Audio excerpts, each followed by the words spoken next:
नमस्कार। आज फिर हम लोग जिस टॉपिक को लेकर के जुड़ रहे हैं वो बंगाल है और आज बंगाल का भाग 13 हम लोग पढ़ेंगे। और आज बंगाल में सबसे इम्पोर्टेंट बंगाल का जो एक टॉपिक रहा या भारतीय इतिहास में भी जो बड़ा महत्वपूर्ण एक घटना रही, भारतीय इतिहास की सबसे महत्वपूर्ण घटनाओं में से एक घटना, जैसे भारतीय इतिहास में सबसे महत्वपूर्ण घटनाएं थीं प्लासी का युद्ध, बक्सर का युद्ध, पानीपत का प्रथम युद्ध, पानीपत का द्वितीय युद्ध, पानीपत का तृतीय युद्ध। तो ये महत्वपूर्ण घटनाओं में से एक घटना है जिसे बक्सर के युद्ध के नाम से जानते हैं। तो आज हम पूरा बक्सर का युद्ध यहाँ पर देखेंगे और बक्सर का युद्ध क्या था, किसके किसके बीच हुआ, कहाँ हुआ, कब हुआ, क्यों हुआ और बक्सर के युद्ध के क्या परिणाम निकले, ये पूरी बातें हम यहाँ आज अध्ययन करेंगे। हो सकता है बक्सर के युद्ध का 2 वीडियो आए, ये पार्ट 1 फिर इसके बाद पार्ट 2 आए, तो आप उसे देखिएगा। लेकिन आज हम लोग जिस चीज़ पर विशेष फोकस करेंगे वो है बक्सर का युद्ध। तो चलिए बक्सर के युद्ध को शुरू करें। उससे पहले हम ये जान लेते हैं कि आखिर ऐसी कौन सी घटना हुई, ऐसा क्या हुआ कि बातें यहाँ तक आकर के पहुंच गई, बात बक्सर के युद्ध तक पहुंची। बंगाल के उदय होने से लेकर के बक्सर तक की ये पूरी बातें, आइए हम इस बातों को कनेक्ट करते हैं। ठीक है, चलिए। तो सबसे पहले हम बंगाल के नवाबों से शुरू करते हैं। बंगाल का वो नवाब जिसने बंगाल को आज़ादी दिलाई या बंगाल को आज़ाद कराया, अपने फायदे के लिए ही कहा जा सकता है, लेकिन मुगल साम्राज्य से बंगाल को आज़ाद कराया, और वो थे मुर्शीद कुली खान। मुर्शीद कुली खान आप जानते हैं कि दक्कन के रहने वाले थे और 10 वर्ष की उम्र में मुर्शीद कुली खान के जो पिता थे वो मुर्शीद कुली खान को बेच देते हैं और मुर्शीद कुली खान के जो प्रतिपालक पिता हैं उन्हें खरीद करके वो कहीं न कहीं जो एक फारस के व्यक्ति थे और जो भारत में औरंगजेब के दरबार में नौकरी करते थे, तो फिर उन्हीं के पदचिन्हों पर चलता हुआ मुर्शीद कुली खान भी भारत में ही नौकरी करने लगा या अपनी सुविधाएं देने लगा। फिर उसके बाद मुर्शीद कुली खान की काबिलियत पर औरंगजेब की निगाह पड़ी और औरंगजेब ने मुर्शीद कुली खान को बंगाल भेज दिया। बंगाल में मुर्शीद कुली खान की नियुक्ति हो गई। वो समय 1700 का था। 1700 से 1707 तक मुर्शीद कुली खान जो था वो बंगाल का दीवान रहा। उसके बाद जब औरंगजेब की 1707 में मृत्यु होती है, तब औरंगजेब के पुत्र जो हैं उन्होंने मुर्शीद कुली खान को बंगाल से उठा करके दक्कन का दीवान नियुक्त कर दिया।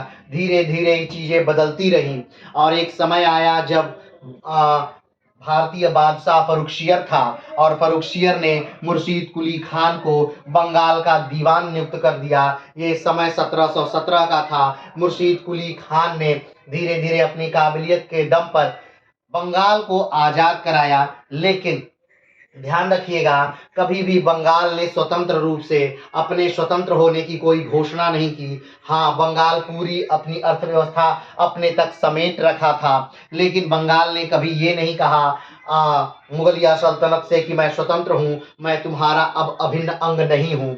इसे ही उत्तराधिकार वाले राज्यों की श्रेणी में रखा जाता है, क्योंकि भारत में उस समय कई प्रकार के राज्य उदित हो रहे थे और ये उत्तराधिकार वाले राज्य थे।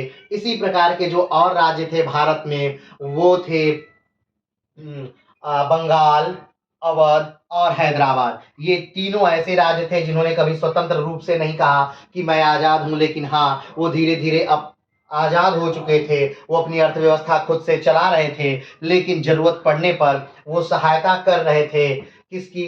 तो मुगलिया सल्तनत की, चाहे वो पैसे के माध्यम से हो, चाहे वो सैनिकों के माध्यम से हो। ठीक, धीरे धीरे मुर्शीद कुली खान ने बंगाल को सजाया संवारा और बंगाल में नई नई चीजें लागू की। ठीक। बंगाल में मुर्शीद कुली खान का शासन खत्म हुआ और मुर्शीद कुली खान का अपना कोई पुत्र नहीं था, तो उसके जो दामाद थे वो बंगाल के शासक बने सुजाउद्दीन। मुर्शीद कुली खान 1717 से लेकर के 1727 तक रहा और मुर्शीद कुली खान ने बंगाल में नासरी वंश की स्थापना की। ठीक। उसके बाद सुजाउद्दीन का शासन 1727 से लेकर 1739 तक सुजाउद्दीन ने शासन किया। सुजाउद्दीन की मृत्यु के बाद सुजाउद्दीन का जो पुत्र है सरफराज खान, उसने शासन किया 1739 से 1740 तक। लेकिन जो सुजाउद्दीन है उसका जो ध्यान है वो नहीं लग पा रहा है कहाँ, तो प्रशासन में, क्योंकि वो बहुत धार्मिक आदमी था। उसका मन धर्म कर्म और उन्हीं चीजों में लगा रहता था, तो इसलिए प्रशासन की बागडोर कोई और ही चला रहा था। अलीवर्दी खान ने सरफराज खान को हटा दिया, जो कि उस समय बिहार में नियुक्त था, और अलीवर्दी खान सरफराज खान को मार करके बेदरा के युद्ध में हटा करके, या सरफराज खान को मार दिया जाता है 1740 में, और उसके बाद बंगाल का नवाब अलीवर्दी खान बन गया। 1740 से लेकर 1756 तक अलीवर्दी खान बंगाल के नवाब के पद पर कार्यरत कर रहता है। लेकिन अलीवर्दी खान का जो ये समय है ये आसान नहीं था, क्योंकि ये वही समय था जब बंगाल पर लगातार मराठे आक्रमण कर रहे थे। ये वही समय था जब मराठा साम्राज्य बहुत तेजी से उत्कर्ष पर जा रहा था। ये वही समय था जब मराठों ने 10 वर्षों तक लगातार आक्रमण करके पूरे बंगाल को त्राहिमाम की स्थिति में डाल दिया। 4 लाख लोग पूरे बंगाल में मारे गए, बहुत ज्यादा बलात्कार की घटनाएं हुई, और यहाँ तक कि कलकत्ता में उसी समय चारों तरफ से एक खाई खोदना प्रारंभ किया गया, सिर्फ इनसे बचने के लिए। इसी को गर्दी रेड के नाम से भी जाना जाता है, क्योंकि मराठों की सेना में कुछ ऐसे लोग रखे जाते थे जो कि उनका आक्रमण, उनकी चाल बहुत तेज होती थी, और तेजी से आक्रमण करके वो चीजों को ध्वस्त कर देते थे। और इससे निपटने के लिए अलीवर्दी खान को कुछ नहीं सूझा। तब अलीवर्दी खान ने मराठों से संधि कर ली, और उस संधि के तहत अलीवर्दी खान ने जो उड़ीसा वाला भाग है उसकी दीवानी मराठों को दे दी, और इसके बाद मराठे शांत हो गए। लेकिन उड़ीसा की दीवानी और प्लस 12 लाख रुपए सलीना अलीवर्दी खान ने देना मराठों को क्या किया, तो स्वीकार किया। अलीवर्दी खान का शासनकाल 1740 से लेकर के 1756 तक रहा। 1740 से लेकर के 1756 तक अलीवर्दी खान का शासन रहा। 1756 में अलीवर्दी खान की मृत्यु होती है, और यहाँ पर भी अलीवर्दी खान का अपना कोई पुत्र नहीं है। अलीवर्दी खान की मात्र 3 पुत्रियां हैं, और उन 3 पुत्रियों का अलग अलग जगह के गवर्नरों से विवाह हुआ है। और जब उसमें उत्तराधिकार का चुनने की बात आती है, तब अलीवर्दी खान जो हैं वो अपनी ही एक बेटी के बेटे को उत्तराधिकारी बना देते हैं, और उसके साथ ही अलीवर्दी खान की मृत्यु हो जाती है।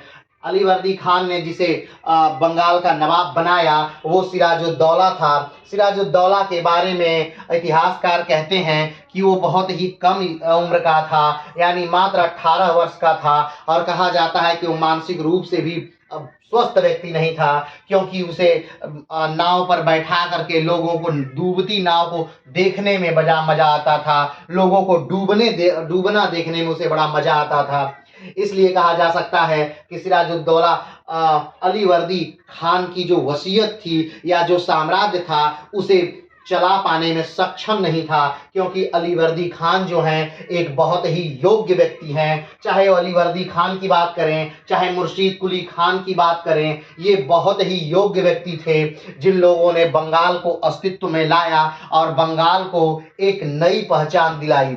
आप जानते हैं कि आज अगर हम उस समय के बंगाल का नाम लेते हैं तो बंगाल का मतलब हो जाता है कि पूरा बांग्लादेश, बंगाल का अर्थ हो जाता था कि पूरा उड़ीसा, बंगाल का अर्थ हो जाता था बिहार, बंगाल का अर्थ हो जाता था झारखंड, बंगाल का अर्थ हो जाता था आसाम का बहुत सारा भाग, बंगाल का अर्थ हो जाता था यानी कि बिहार, बांग्लादेश, आसाम, उड़ीसा, झारखंड और म्यांमार का भी कुछ भाग लेकर के ये बनता था बंगाल। और बंगाल उस समय विश्व का सबसे ज्यादा उपजाऊ क्षेत्र हुआ करता था। बंगाल उस समय विश्व का सबसे ज्यादा धनाढ्य क्षेत्र हुआ करता था।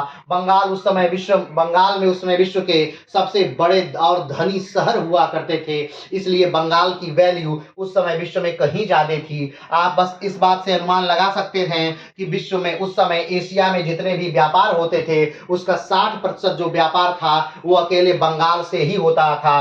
तो इससे आप सोच सकते हैं कि बंगाल कितना ज्यादा अमीर प्रांत हुआ करता था। चलिए आगे बढ़ते हैं। तो सिराजुद्दौला बंगाल का नवाब बन गया, लेकिन सिराजुद्दौला जब बंगाल का नवाब बनता है तो उसे बहुत सारे लोगों से टक्कर लेनी है। उसे अपने ही मौसी के बेटे से टक्कर लेनी है, उसे अपनी ही मौसी से घसीटा बेगम से टक्कर लेनी है, और उसे अंग्रेजों से और यूरोप और भी बहुत सारे यूरोपियों से भी टक्कर लेनी है।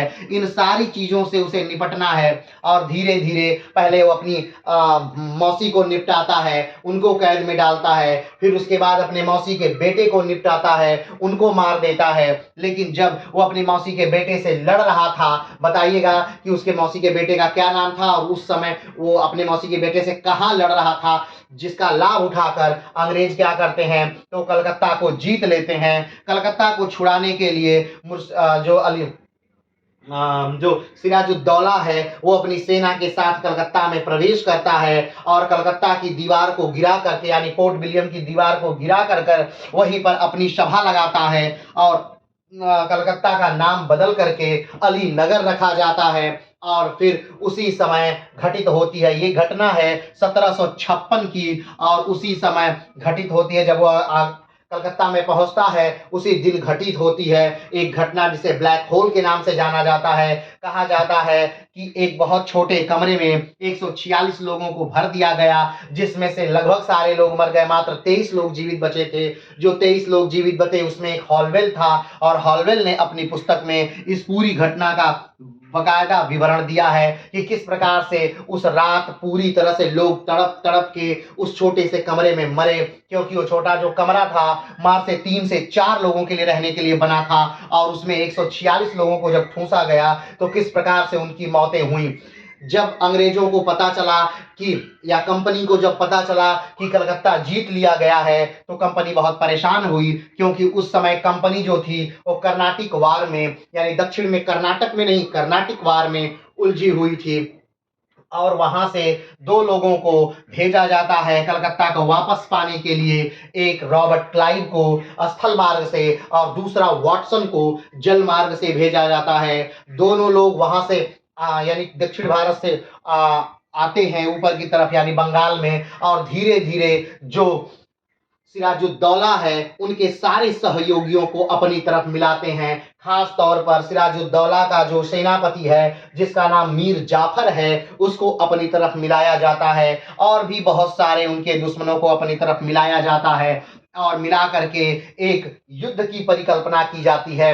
उसके बाद ब्लैक होल की घटना के बाद अब ध्यान दीजिए, अंग्रेजों ने कलकत्ता को जीत लिया, फिर से सिराजुद्दौला ने जाकर के कलकत्ता को पुनः अपने पास जीत लिया, कलकत्ता का नाम बदल दिया, कलकत्ता का नाम अलीनगर कर दिया। फिर उसके बाद अंग्रेज आए और अंग्रेजों ने फिर से कलकत्ता को जीत लिया, और कलकत्ता को जीतने के बाद जो अंग्रेज हैं वो अंग्रेज सिराजुद्दौला के साथ अलीनगर की संधि करते हैं। जब अंग्रेजों को ऐसा लगता है कि सिराजुद्दौला के सारे सहयोगी मेरे पक्ष में हैं, तब वो अलीनगर की संधि को तोड़ देते हैं, और फिर सिराजुद्दौला अपनी सेना लेकर के प्लासी के मैदान में जाता है, और प्लासी के मैदान में एक तरफ सिराजुद्दौला और दूसरी तरफ अंग्रेजों की सेना होती है। अंग्रेजों की सेना का नेतृत्व क्लाइव कर रहे हैं और सिराजुद्दौला अपनी सेना का नेतृत्व कर रहा है, लेकिन सिराजुद्दौला की जो एक बड़ी सेना की टुकड़ी है वो लड़ती ही नहीं है युद्ध में। ये देख करके सिराजुद्दौला को पता चल जाता है कि मेरी सेना ने गद्दारी किया है या मीर जाफर ने गद्दारी किया है। जो लेकिन फिर भी जो सिराजुद्दौला है उनके दोनों 2 सेनापति हैं जो बहुत तेजी से उस युद्ध में लड़ रहे हैं। कमेंट बॉक्स में बताइएगा वो 2 सेनापति कौन हैं जो बहुत तेजी से उस युद्ध में लड़ रहे हैं। और लेकिन जब वो सेनापति को गोली लग जाती है तब सिराजुद्दौला को लगता है कि भाई ये बहुत अब युद्ध जीतना क्या है, मुश्किल है। और सिराजुद्दौला अपनी पत्नी को बैठा करके ऊंट पर अपनी राजधानी मुर्शिदाबाद भाग आता है। ध्यान रखिएगा उस समय बंगाल की जो राजधानी है वो मुर्शिदाबाद है। और मुर्शिदाबाद से जो पहले बंगाल की राजधानी थी वो ढाका थी। और ढाका से पहले जो बंगाल की राजधानी थी वो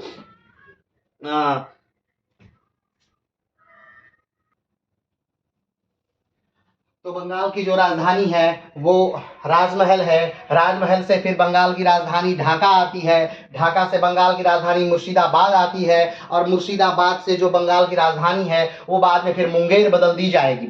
चलिए अब बहुत तेजी से भाग करके जब ये सिराजुद्दौला वापस अपनी राजधानी मुर्शिदाबाद आता है, वहीं पर मीर कासिम का जो पुत्र है वो इसके पीछे पीछे आता है। और मीर कासिम का पुत्र जो मीरन है, मीरन मीर जाफर की मीरन सिराजुद्दौला की हत्या कर देता है। मीर जाफर का पुत्र मीरन सिराजुद्दौला की हत्या कर देता है। सिराजुद्दौला की जो पत्नी है वो भाग जाती है दूसरी जगह।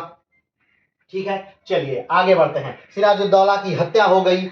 अब जो बंगाल है वो एक तरह से अनाथ हो गया, यानी बंगाल पर अब किसी भी नवाब का शासन नहीं है। अब अंग्रेजों ने अपने वादे के मुताबिक अंग्रेजों ने मीर जाफर से कहा था कि अगर आप सिराजुद्दौला को धोखा देंगे तो हम आपको बंगाल का नवाब बनाएंगे। और अंग्रेजों ने वैसा ही किया। अपने वादे के मुताबिक मीर जाफर को बंगाल का नवाब बना दिया जाता है। लेकिन मीर जाफर उस समय तक ये सोचता था कि ये जो अंग्रेज हैं ये मात्र व्यापारी हैं और इनको कुछ समय तक हो सकता है कि पैसों की जरूरत हो या फिर हो सकता है इन्हें किसी अनुमतियों की जरूरत हो। तो अगर मैं इनकी सहायता कर देता हूं तो मैं नवाब पद पर आराम से रहूंगा। लेकिन कहीं ना कहीं मीर जाफर जो हैं वो अपनी सोच में गलत निकले, क्योंकि बार बार अंग्रेज मीर जाफर के पास पैसे के लिए पहुंच जाते हैं। जब मीर जाफर युद्ध जीतते हैं या फिर अंग्रेज युद्ध जीतते हैं और मीर जाफर को नवाब बनाया जाता है तो मीर जाफर से कंपनी को 2.2 करोड़ रुपया दिलवाया जाता है। क्लाइव को पैसा दिलवाया जाता है,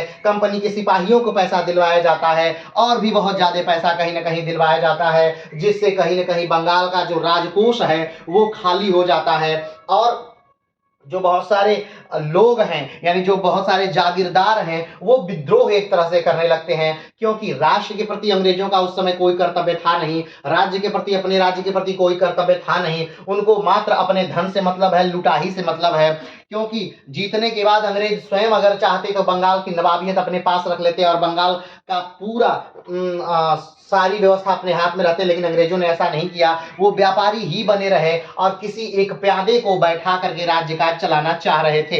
धीरे धीरे चीजें बदलने लगी और मीर जाफर को अब यकीन हो गया कि बंगाल को चलाना असंभव है, क्योंकि ये अंग्रेज जो है ये धन को बहुत तेजी से एक जोंक की तरह क्या कर रहे हैं तो चूस रहे हैं। अब मीर जाफर स्वयं अंग्रेजों को बंगाल से बाहर निकालना चाह रहा है, जिसके लिए वो डचों के साथ जाकर के मिल जाता है। लेकिन ये बात अंग्रेजों को पता चल जाती है और डचों और अंग्रेजों के मध्य एक युद्ध होता है। युद्ध का नाम कमेंट बॉक्स में बताइएगा, पिछली क्लासों में कई बार बताया जा चुका है। डचों और अंग्रेजों के साथ एक युद्ध होता है और उस युद्ध में अंग्रेजों ने डचों को पूरी तरह से भारत से क्या कर दिया, बहिष्कृत कर दिया। और वो डचों के साथ अंग्रेजों का आखिरी युद्ध था, जिसके बाद डच भारत में फिर कभी भी वापस नहीं आए और वो दक्षिण एशिया के दूसरे देशों में जाकर के कपड़े का व्यापार डच करने लगे। लेकिन अब अंग्रेजों ने देखा, अब देखिए अब समय आ गया था 60 का, यानी 1760 का। और 1760 में ये मीर जाफर जो है और 1760 में जो क्लाइव है वो वापस चला जाता है। ध्यान रखिएगा 1757 में प्लासी का युद्ध होता है। प्लासी के युद्ध में कहीं ना कहीं क्लाइव अपनी कूटनीति से, अपनी चाल से सिराजुद्दौला को हराता है, बंगाल पर आधिपत्य जमाता है और 1760 में क्लाइव चला जाता है। जब क्लाइव चला जाता है, ध्यान दीजिएगा अभी तक बंगाल में कौन है, बंगाल के गवर्नर हैं। बंगाल में अभी कौन है, बंगाल के गवर्नर है। कौन कौन बंगाल में, अगर अंग्रेजों का ये क्रम देखा जाए तो किस प्रकार से हुआ, पहले बंगाल में क्या हुए, बंगाल के गवर्नर, ठीक है, उसके बाद बंगाल के गवर्नर जनरल, ठीक, बंगाल के गवर्नर जनरल, फिर भारत के गवर्नर जनरल, फिर उसके बाद भारत के वायसराय, ठीक है। इस प्रकार से एक क्रम बदला है। तो अभी हम लोग, अभी सारी बातें छोड़ दीजिए, बस इतना जानिए कि उस समय बंगाल के गवर्नर हैं। तो बंगाल का गवर्नर कौन था? Robert Clive. जब रॉबर्ट, और अगर ये बात करें, डायरेक्ट ये बात करें कि बंगाल के कुल कितने गवर्नर हुए, तो बंगाल के कुल 5 गवर्नर हुए। और अभी हम बंगाल के पहले गवर्नर के बारे में ही जान रहे हैं, रॉबर्ट क्लाइव के बारे में। तो रॉबर्ट क्लाइव 1757 से था, आप जानते हैं, प्लासी के युद्ध से। और प्लासी का युद्ध जब बीत जाता है, 1760 का समय आता है, ठीक, और 1760 में लगभग जो रॉबर्ट क्लाइव है वो वापस इंग्लैंड चला जाता है। ठीक है, 1760 में क्लाइव इंग्लैंड चला जाता है। अगला गवर्नर, बंगाल का अगला गवर्नर जब तक आएगा तब तक, ठीक है, बंगाल में एक कार्यवाहक गवर्नर दिया जाता है, और वो कार्यवाहक गवर्नर है हॉलवेल। ठीक है, ये हॉलवेल कौन है? ये हॉलवेल वही है जो कि 1756 में जो ब्लैक होल की घटना हुई थी, या काल कोठरी की जो घटना हुई थी, उसका जो प्रत्यक्षदर्शी है वही हॉलवेल है। ये कार्यवाहक गवर्नर के तौर पर बंगाल में बंगाल का अधिपति या बंगाल का शासक रहता है, कार्यवाहक गवर्नर के तौर पे। ठीक है, ध्यान दीजिएगा, बहुत ध्यान से समझिएगा। 60 में क्लाइव चला गया है, और 60 में हॉलवेल जो है वो कार्यवाहक गवर्नर के तौर पे भारत को देख रहा है। अब हॉलवेल को ऐसा लग रहा है कि ये जो व्यक्ति है, यानी जो बंगाल का गवर्नर है मीर जाफर, इस पर सारा दोष मढ़ दिया जाए, क्योंकि जो इसके जागीरदार हैं वो भी क्या हो, इससे नाराज हैं, इसके प्रति विद्रोह कर रहे हैं, और इस पर सारा दोष मढ़ करके कि बहुत बेकार आदमी है, अच्छा आदमी नहीं है, अच्छे से शासन नहीं चला पा रहा है, और इसे शासन सत्ता से हटा दिया जाए। वो अभी सोच ही रहा था कि तब तक दूसरा जो असली बंगाल का गवर्नर है वो आ जाता है, और उसका नाम क्या है? तो वेंसी टाट। कौन है? वेंसी टाट। वेंसी टाट क्या करता है? आ जाता है। ठीक है, ध्यान रखिएगा। ठीक, यानी पहला गवर्नर कौन हो गया? पहला गवर्नर हो गया क्लाइव, जो 1757 में था। ठीक है, 1757 से 1760 तक रहा। 1760 में क्लाइव चला गया। 1760 में क्लाइव जाता है, और क्लाइव के जगह पर जो हॉलवेल है वो कार्यवाहक गवर्नर के तौर पर कार्य करता है, और उसी समय कौन आ जाता है? वेंसी टाट आ जाता है, अगला गवर्नर, बंगाल का अगला गवर्नर वेंसी टाट आ जाता है। वेंसी टाट अब 1760 में बंगाल का गवर्नर बन गया है। ध्यान रखिएगा, हम जो भी अब चीजें पढ़ेंगे, इन गवर्नरों को ध्यान में रखकर ही हमको इन चीजों को क्या करना है? अध्ययन करना है। यानी कि अब ध्यान दीजिएगा, प्लासी के युद्ध के समय बंगाल का गवर्नर कौन था? तो बंगाल का गवर्नर कौन है? क्लाइव है। ठीक है, लेकिन बक्सर के युद्ध के समय बंगाल का गवर्नर कौन है? तो बक्सर के युद्ध के समय बंगाल का गवर्नर वेंसी टाट रहेगा। ठीक है, ठीक, चलिए आगे बढ़ते हैं। तो क्लाइव 1760 में वापस चला गया है, और क्लाइव के जगह पर जो कार्यवाहक है वो कौन है? तो हॉलवेल। और हॉलवेल अभी कार्यवाहक के तौर पे कर रहा है, लेकिन 60 में ही वेंसी टाट आ जाता है नया बंगाल का गवर्नर बन करके। ठीक है, तो बंगाल का अब गवर्नर वेंसी टाट है, और वेंसी टाट ने क्या किया? अब ध्यान दीजिएगा, मीर जाफर जो है, मीर जाफर को अब अंग्रेज हटाना चाह रहे हैं। क्यों? क्योंकि जाफर डचों के साथ मिल गए थे, और डचों के साथ क्यों मिल गए थे? कि अंग्रेज को हटा सके। जाफर क्या चाहते थे? कि अंग्रेजों को पूरी तरह से हटा दिया जाए डचों के साथ मिलकर, लेकिन अंग्रेजों ने क्या किया कि डचों को ही भारत से क्या कर दिया? निष्कासित कर दिया। तो अंग्रेज ये जान गए कि ये जाफर जो है ये अच्छा आदमी नहीं है, ये कहीं ना कहीं हमें हटाना चाह रहा है। इसी समय एक घटना घटती है, क्या कि मीर जाफर का जो पुत्र मीरन है उसकी मृत्यु हो जाती है। मीरन की क्या हो गई? मृत्यु हो गई, और अब नवाबियत के लिए गृह युद्ध शुरू हो गया। किसके किस्मे में? तो मीर जाफर के जो दामाद हैं मीर कासिम, उनके में, और मीरन का जो पुत्र है उसके में। मीरन के पुत्र में और मीर कासिम में, मीर जाफर के दामाद मीर कासिम में और मीरन के पुत्र में उत्तराधिकार का युद्ध प्रारंभ हो गया। अंग्रेजों ने किसका साथ दिया? अंग्रेजों ने मीर कासिम का साथ दिया। मीर कासिम मीर जाफर के दामाद हैं, और अंग्रेजों ने मीर कासिम का साथ दिया, और 1760 में मीर जाफर को बंगाल के नवाब के पद से हटा दिया गया। बंगाल के नवाब के पद से 1760 में मीर जाफर को हटा करके बंगाल का नवाब किसको बना दिया गया? तो मीर कासिम को बंगाल का नवाब 1760 में बना दिया गया। ध्यान रखिएगा, इस समय रॉबर्ट क्लाइव इंग्लैंड जा चुका है। ठीक है, चलिए मीर कासिम, अब ध्यान रखिएगा, एक स्टेटमेंट है मीर कासिम के बारे में कि मीर कासिम भले ही षड्यंत्रों से बना हो, क्या नवाब, बंगाल का नवाब मीर कासिम भले ही षड्यंत्रों से बना है, लेकिन मीर कासिम जो है वो योग्य व्यक्ति है। मीर कासिम बंगाल को कहीं न कहीं अपने कंट्रोल में लाना चाह रहा है, वो अंग्रेजों के कंट्रोल को खत्म करना चाह रहा है, वो बंगाल को फिर से सुदृढ़ करना चाह रहा है, तो वो जितने भी रकम बाकी अधिकारियों पर बाकी थी उसे वापस लेता है, लगान की जो दरें हैं उसे बढ़ाता है, जो पहले से कर लोगों पर बाकी थे उसे वसूलता है, जो पहले से कर लगे थे उनकी दरें क्या करता है, बढ़ा देता है। और कासिम एक बात चाहता है अंग्रेजों से, जिसके लिए वो समझौता भी करता है। किससे समझौता करता है? तो वेंसीटाट से एक समझौता करता है। तो मीर कासिम और वेंसीटाट के मध्य एक समझौता होता है जिसे मुंगेर की संधि के नाम से जाना जाता है। मुंगेर की संधि में वेंसीटाट के साथ उसका समझौता होता है। वो मेन बात जो ये रहती है कि वो चाहता है, वेंसीटाट के सामने जो पक्ष रहता है वो कहता है कि आप भी कम ही, यानी अंग्रेज भी जो चुंगी जो कर है वो देंगे, भले आप कम दे, मात्र 9% ही दे, लेकिन आपको भी कर देना पड़ेगा। लेकिन वेंसीटाट इसका कुछ उत्तर नहीं देते हैं। वेंसीटाट कहते हैं ठीक है, मैं इस बात को काउंसिल के सामने रखूंगा, जैसा काउंसिल का निर्णय होगा आपको बता दिया जाएगा। तो मुंगेर की जो संधि होती है वेंसीटाट और मीर कासिम के बीच, उसमें बहुत सारी बातें होती हैं, ठीक है। तो लेकिन मूल बात जो है वो यही है कि मैं क्या करूंगा,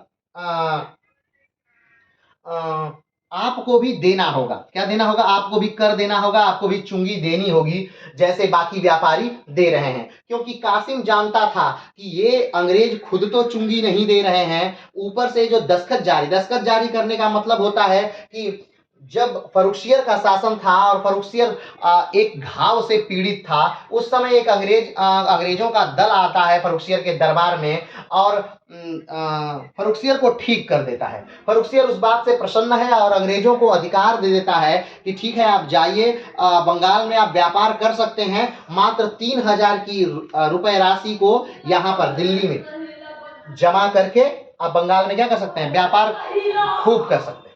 अब ये बात कहीं ना कहीं अंग्रेजों के लिए बड़ी फायदेमंद रही और धीरे धीरे फिर अंग्रेज जो है वो दस्तखत जारी करने लगते हैं, यानी कि जो भी कोई सामान आता है उसके लिए एक लेटर जारी कर दिया जाता है कि ये सामान मेरा है, और उस सामान पर कोई भी चार्ज नहीं लगता था। लेकिन पहले तो अंग्रेज खुद कंपनी का करते थे, बाद में अंग्रेज खुद के व्यापार का भी करने लगे, यानी पर्सनल उसका इस्तेमाल करने लगे, और फिर धीरे धीरे दूसरों के व्यापार पे भी करने लगे। दूसरों के व्यापार पे इसलिए करने लगे कि जब वो दूसरे के धन को यानी सामान को व्यापार कहते थे मेरा है, तो उस पे वो उस व्यक्ति से क्या ले पाते थे, घूस ले पाते थे। तो अब वो राज्य को तो कुछ दे नहीं रही हैं राज्य, लेकिन बदले में वो उस व्यक्ति से घूस ले रहे हैं, तो इससे राज्य को बहुत हानि होती थी। तो जब कासिम से और वेंसीटाट से ये समझौता हुआ कि ठीक है आप 9% देंगे, लेकिन कुछ समय बाद जब कलकत्ता काउंसिल ने का निर्णय आया, तो कलकत्ता काउंसिल ने कहा कि नहीं, अंग्रेज जो हैं वो कर नहीं देंगे, वो चुंगी नहीं देंगे। अब ये बात मीर कासिम को क्या लगी, बुरी लगी। ठीक, अब अंग्रेजों ने भी कहा कि भाई हम कर क्यों दें, क्योंकि तुमको गद्दी पर, यानी मीर कासिम को गद्दी पर अंग्रेजों ने बैठाया है। ठीक है, अंग्रेजों ने कहा कि जाफर को हटाया, अंग्रेजों ने पहले सिराजुद्दौला को हटाया, जाफर को बनाया, जाफर को हटा के फिर मीर कासिम को बनाया, तुम लोग मात्र एक कठपुतली हो और कठपुतलियों को हम कर क्यों दें। ये अंग्रेजों ने कहा कि हम कर नहीं दिया देंगे, कलकत्ता काउंसिल ने कहा हम कर नहीं देंगे। मीर जाफर ने इस पर बड़ा विचार किया और मीर जाफर को लगा कि ये बात तो बहुत बुरी है कि ये कर नहीं देंगे। अब मीर जाफर ने एक कार्य किया कि मीर जाफर ने जितने व्यापारी भारत में व्यापार करते थे, सारे व्यापारियों का कर क्या कर दिया, माफ कर दिया। अब इससे अंग्रेजों को बड़ा घाटा हो गया। पहला घाटा तो ये कि अब उनके सारे कॉम्पिटिटर आ गए, यानी अब पुर्तगाली उनसे कॉम्पिटिट कर सकते हैं, अब जो है फ्रांसीसी उनसे कॉम्पिटिट कर सकते हैं, अब भारतीय व्यापारी उनसे कॉम्पिटिट कर सकते हैं। पहला तो ये। अब दूसरा जो उनका इनकम का स्रोत था, यानी जो व्यापारी लोग उनको पैसा देते थे अपना सामान की चुंगी माफ करवाने के लिए, अब वो भी उनको मिलना बंद हो गया। अब इस बात को अंग्रेजों ने अपना क्या बहुत हनन मान लिया कि ये हमारे साथ नाइंसाफी हुई है, और अपनी नाइंसाफी का बदला लेने के लिए वो फिर से कहीं ना कहीं मीर जाफर के फेरे में पड़ गए कि ये मीर जाफर को भी क्या करना है, हराना है। लेकिन मीर जाफर तब तक बहुत संभल चुका था। मीर जाफर जानता था कि अगर मैं ऐसा करूंगा तो ये अंग्रेज मुझसे लड़ेंगे ही लड़ेंगे। तो मीर जाफर ने पहले ही अपनी राजधानी क्या कर ली थी, बदल ली थी। अपने जो सैनिक हैं उनको यूरोपीय पद्धति पर ट्रेंड करना शुरू कर दिया था। एक जो मेजर समरू जो फ्रांसीसी थे, उनसे वो ट्रेनिंग अपने सैनिकों को दिलवाना प्रारंभ कर दिया था। विदेशी यानी कि जो यूरोपीय पद्धति पे बंदूकें हैं, जो यूरोपीय पद्धति पर तोपें हैं, आधुनिक हथियार हैं, आधुनिक प्रशिक्षण है, सारी चीजों को मीर जाफर ने क्या कर दिया, सॉरी मीर कासिम ने क्या कर दिया था, शुरू कर दिया था अपने राज्य में। ठीक है, और अपनी राजधानी उसने क्या मुर्शिदाबाद से कहा कर ली थी, मुंगेर कर ली थी। राजधानी मुंगेर होने से उसको एक फायदा यह था कि अब चीजें बड़ी बदल गई थी। माने कि अंग्रेजों का हस्तक्षेप थोड़ा कम हो गया था। अंग्रेज से मीर जो कासिम है ये दूर हो गया था, तो उनकी निगाह से अलग था। तो इससे बड़ा मीर कासिम को बड़ा फायदा मिला। चलिए यहां तक बातें पहुंची, लेकिन जब अंग्रेजों को लगा कि कहीं ना कहीं एक कासिम जो है हमारे लिए बुरा है, तो अंग्रेजों ने अपने एक सेनापति से कहा कि ठीक है, जाओ और तुम मीर कासिम पर आक्रमण करो और पटना को कब्जे में ले लो। वो आक्रमण करता है, वो चूंकि पटना में ही है, और वो पटना पर आक्रमण करता है और पटना को कब्जे में ले लेता है। ठीक है, अब अगला क्या होता है, अगला जब पता चलता है किसको, कासिम को पता चलता है, मीर कासिम को जब पता चलता है, तो मुर्शिदाबाद से सेना लेकर के आता है और पटना पर आक्रमण करता है और पटना को फिर से क्या कर लेता है, जीत लेता है। इससे अंग्रेज और नाराज हो जाते हैं और एक बड़ी सेना क्या कर देते हैं, भेजते हैं। अब उस बड़ी सेना से कई बार कासिम लड़ते हैं, कई बार जीतते हैं, कई बार हारते हैं, और फिर हारते हारते फिर से कासिम कहाँ आ जाते हैं, तो फिर से कासिम पटना आ जाते हैं। भागते भागते कासिम पटना आ जाते हैं, और पटना में जो अंग्रेज पहले आक्रमण किया था, जिसकी बहुत सारी टुकड़ी पटना में कैद में थी, उसे कैद कर लिया गया था, उन सारे लोगों को क्या कर दिया जाता है, मौत के घाट उतार दिया जाता है, सबको मार दिया जाता है। ठीक है, इसी को पटना हत्याकांड कहते हैं। वहां से पटना से लोगों को मार करके जो मीर कासिम है ये भाग जाते हैं। ध्यान रखिएगा, 1760 में मीर कासिम नवाब बना था, और मात्र 3 साल में ही इसने उस बहुत सारी उपलब्धियां क्या कर ली,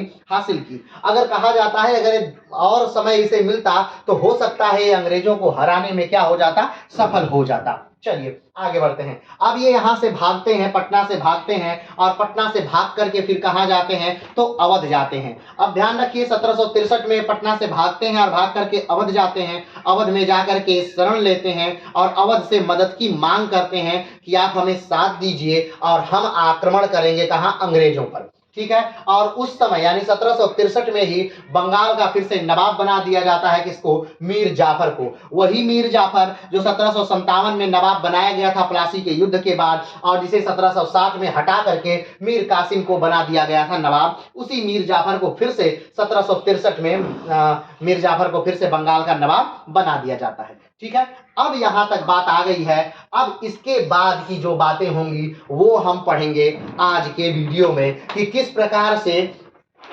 जो मीर कासिम हैं वो जाकर के अवध के नवाब से मिलते हैं, वो दिल्ली के बादशाह से मिलते हैं, और दोनों को राजी करते हैं क्या करने के लिए, आक्रमण करने के लिए अंग्रेजों पर। और बक्सर में वो तीनों संयुक्त सेनाएं आकर के अंग्रेजों से मिलती हैं, अंग्रेजों से युद्ध होता है और अंग्रेज उसमें विजयी होते हैं। ये तीनों संयुक्त सेनाएं हार जाती हैं, मीर जो कासिम है वो भाग जाते हैं, और फिर कभी कहीं भी इतिहास में उनका जिक्र नहीं मिलता। कहा जाता है कि बंगाल की सड़कों पर वो भीख मांगते हुए मर गए थे, ऐसा कुछ इतिहासकार मानते हैं। कुछ इतिहासकार मानते हैं कि वो नेपाल भाग गए थे, कुछ इतिहासकार मानते हैं कि उसी युद्ध में मर गए थे। क्या हुआ था मीर कासिम का ये कोई भी जानता नहीं है, लेकिन इस बक्सर के युद्ध ने भारत का इतिहास बदल दिया। वो इस प्रकार से बदल दिया कि अंग्रेजों ने मात्र प्लासी के युद्ध के बाद एक पैर रखा था, एक पैर रखकर वो भारत में मात्र खड़े हुए थे, लेकिन और वो बंगाल मात्र चाह रहे थे। लेकिन इस युद्ध ने, इस बक्सर के युद्ध ने बंगाल के साथ साथ उनको पूरा अवध वाला प्रांत दे दिया, उनको पूरा दिल्ली वाला प्रांत दे दिया, यानी लगभग उत्तर पूरा भारत जो था वो अंग्रेजों के कदमों में, चरणों में आकर के बिछ गया। अब अंग्रेजों के पास पूरा उत्तर भारत था और मनमाने ढंग से संधि करने की व्यवस्था भी थी।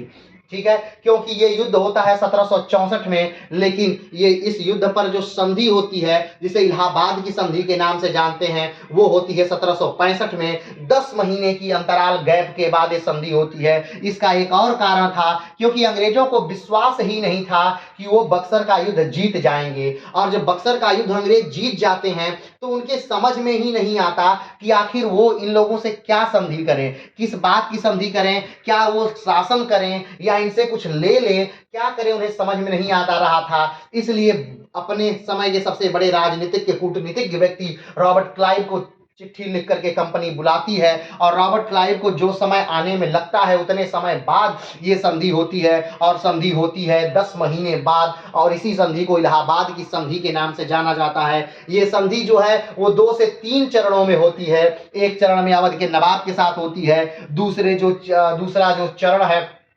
उसमें दिल्ली के बादशाह के साथ होती है, और तीसरा जो चरण है उसमें बंगाल के नवाब के साथ होती है। ठीक है, तो ये संधि कई चरणों में होती है, इसे इलाहाबाद की संधि के नाम से जानते हैं। लेकिन इलाहाबाद की संधि जो आएगी वो बक्सर के युद्ध के बाद आएगी। तो चलिए शुरू करते हैं बक्सर का युद्ध, जो भारत में ये बता दिया, इस युद्ध ने, बक्सर के युद्ध ने ये बता दिया कि अब अंग्रेज भारत में रहेंगे और इनका विस्तार होगा, क्यों बक्सर के युद्ध ने बंगाल के साथ साथ अंग्रेजों को अवध और दिल्ली वाला क्षेत्र भी दे दिया था। तो चलिए शुरू करते हैं बंगाल भाग 13 बक्सर का युद्ध।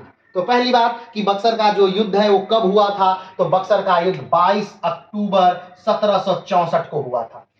बक्सर का युद्ध कब हुआ था, तो बक्सर का युद्ध हुआ था 22 अक्टूबर 1764 को। ठीक, दूसरा प्रश्न आता है कि बक्सर का युद्ध किसके किसके बीच हुआ था। ठीक है, तो किसके किसके बीच हुआ था, अंग्रेज सेनापति हेक्टर मुनरो और एक तरफ थे, अंग्रेज सेनापति हेक्टर मुनरो एक तरफ थे, यानी एक तरफ अंग्रेज थे और अंग्रेजों का नेतृत्व कौन कर रहा था, हेक्टर मुनरो।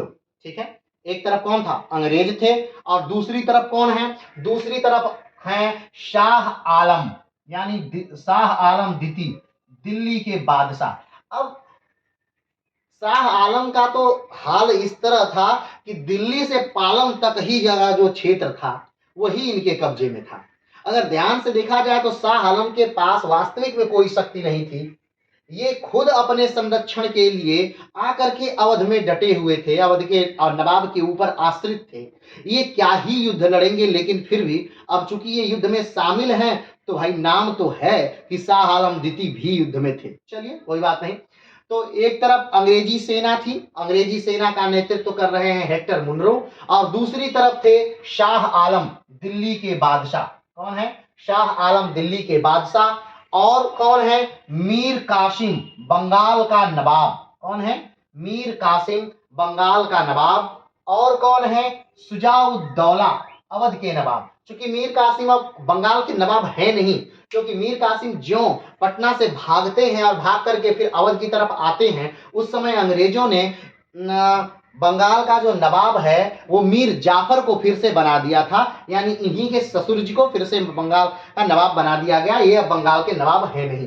ठीक, और सुजाउद्दौला अवध के नवाब, ध्यान रखिएगा ये वही सुजाउद्दौला है जो 1761 में पानीपत के तृतीय युद्ध में अहमद शाह अब्दाली के साथ मिलकर के मराठों को हराने में महत्वपूर्ण भूमिका निभाते हैं, ये वही सुजाउद्दौला है। चलिए आगे बढ़ते हैं। तो एक तरफ कौन है, अंग्रेज हैं, अंग्रेजी सेनापति, अंग्रेजों का नेतृत्व कर रहे हैं अंग्रेजी सेनापति हेक्टर मुनरो, दूसरी तरफ है शाह आलम दिल्ली के बादशाह प्लस मीर कासिम बंगाल का अपदस्थ नवाब, और तीसरे जो है सुजाउद्दौला अवध के नवाब। यानी अगर देखा जाए तो मीर कासिम के पास शक्तियां नहीं है, मीर कासिम योग्य है इसमें कोई शक नहीं। ठीक, लेकिन मीर कासिम के पास शक्ति नहीं है, क्योंकि वो भाग करके आए हैं, कुछ सैनिक लेकर के आए हैं, कुछ धन लेकर के आए हैं, तो स्वाभाविक बात है उतना सैनिक और उतना धन इनके पास नहीं होगा, क्योंकि अगर रहा होता तो ये लड़ लिए होते, ये जीत गए होते। ठीक है, चलिए आगे बढ़ते हैं। दूसरा कौन है, शाह आलम द्वितीय है दिल्ली के बादशाह, इनके पास भी शक्तियां नहीं है कि क्योंकि इनका जो एक वजीर है वो बहुत इनको परेशान कर रहा है और उससे बचने के लिए अवध में आकर के रहे हैं। तो मात्र शक्ति जो है वो एक ही व्यक्ति के पास है, और वो कौन है? वो शुजा-उद-दौला है, वो अवध के नवाब है। मात्र इन्हीं के पास जो शक्ति है वो शक्ति है। तो अगर अप्रत्यक्ष तौर पर देखा जाए तो अवध के नवाब और अंग्रेजों के बीच ही ये युद्ध यानी बक्सर का युद्ध हुआ था। लेकिन अब 3 लोग हैं तो तीनों लोगों का समूह में नाम लेना ही सही है। तो एक तरफ आपने देख लिया हेक्टर मुनरो हैं, दूसरी तरफ अवध के नवाब हैं, दिल्ली के बादशाह हैं और बंगाल के अपदस्थ नवाब हैं। चलिए शुरू करते हैं, आगे बढ़ते हैं। बक्सर के युद्ध का कारण, पहला पॉइंट है बक्सर के युद्ध का कारण। क्या कारण थे कि बक्सर का युद्ध हुआ? आखिर क्या कारण रहा? बक्सर के युद्ध होने का क्या कारण रहा? वो अंग्रेज जिन्होंने मीर जाफर को हटा करके अपना सहयोगी मान करके, ज्यादा करीबी मान करके गृह युद्ध में मीर कासिम का साथ दिया, मीरन के बेटे का साथ नहीं दिया, उस अंग्रेजों को आखिर 3 साल में ही 1760 में बनाया गया था इनको नवाब। किसको? तो मीर कासिम को 1760 में नवाब बनाया गया था और 63 में मीर कासिम को हटा दिया। तो ऐसा क्या हो गया कि 60 में इतने करीब जो मीर कासिम थे वो 3 ही साल में शत्रु हो गए अंग्रेजों के, कि अंग्रेज उनसे युद्ध कर रहे हैं और वो भी अंग्रेजों से युद्ध कर रहे हैं, और वो बंगाल छोड़कर भाग करके अवध में आकर शरण ले रहे हैं, और अवध के नवाब शुजा-उद-दौला से सहायता लेकर बंगाल पर आक्रमण कर रहे हैं। आखिर क्या ऐसा मतभेद हो गया अंग्रेजों और मीर कासिम के बीच? तो इस बात क्या ऐसा कारण था? ठीक, यानी बक्सर के युद्ध का क्या कारण रहा? तो चलिए देखते हैं। मुख्य बात, प्लासी का युद्ध ही बक्सर के युद्ध का कारण बना। अब आप सोच रहे होंगे प्लासी का युद्ध बक्सर के युद्ध का कैसे कारण बना? क्योंकि प्लासी के युद्ध के बाद अंग्रेजों को मात्र एक कठपुतली चाहिए थी, जिसे वो जैसे चाहे, कठपुतली आपने देखी होगी कि अंगुलियों में रहती है, आप जैसे जैसे अंगुलियां को चलाएंगे वैसे वैसे वो नाचती है या वो चलती है। ठीक, तो अंग्रेजों को प्लासी के युद्ध के बाद बंगाल में कोई नवाब नहीं चाहिए था, मात्र एक कठपुतली चाहिए थी, एक कठपुतली नवाब चाहिए था। लेकिन जब उन्होंने पहले जाफर को बनाया तो जाफर धीरे धीरे ये देखने लगा कि अंग्रेज तो जब चाह रहे हैं तब बंगाल को लूट रहे हैं, एक तरह से हमेशा धन मांगने आ जाते हैं, हमेशा धन लेते रहे हैं।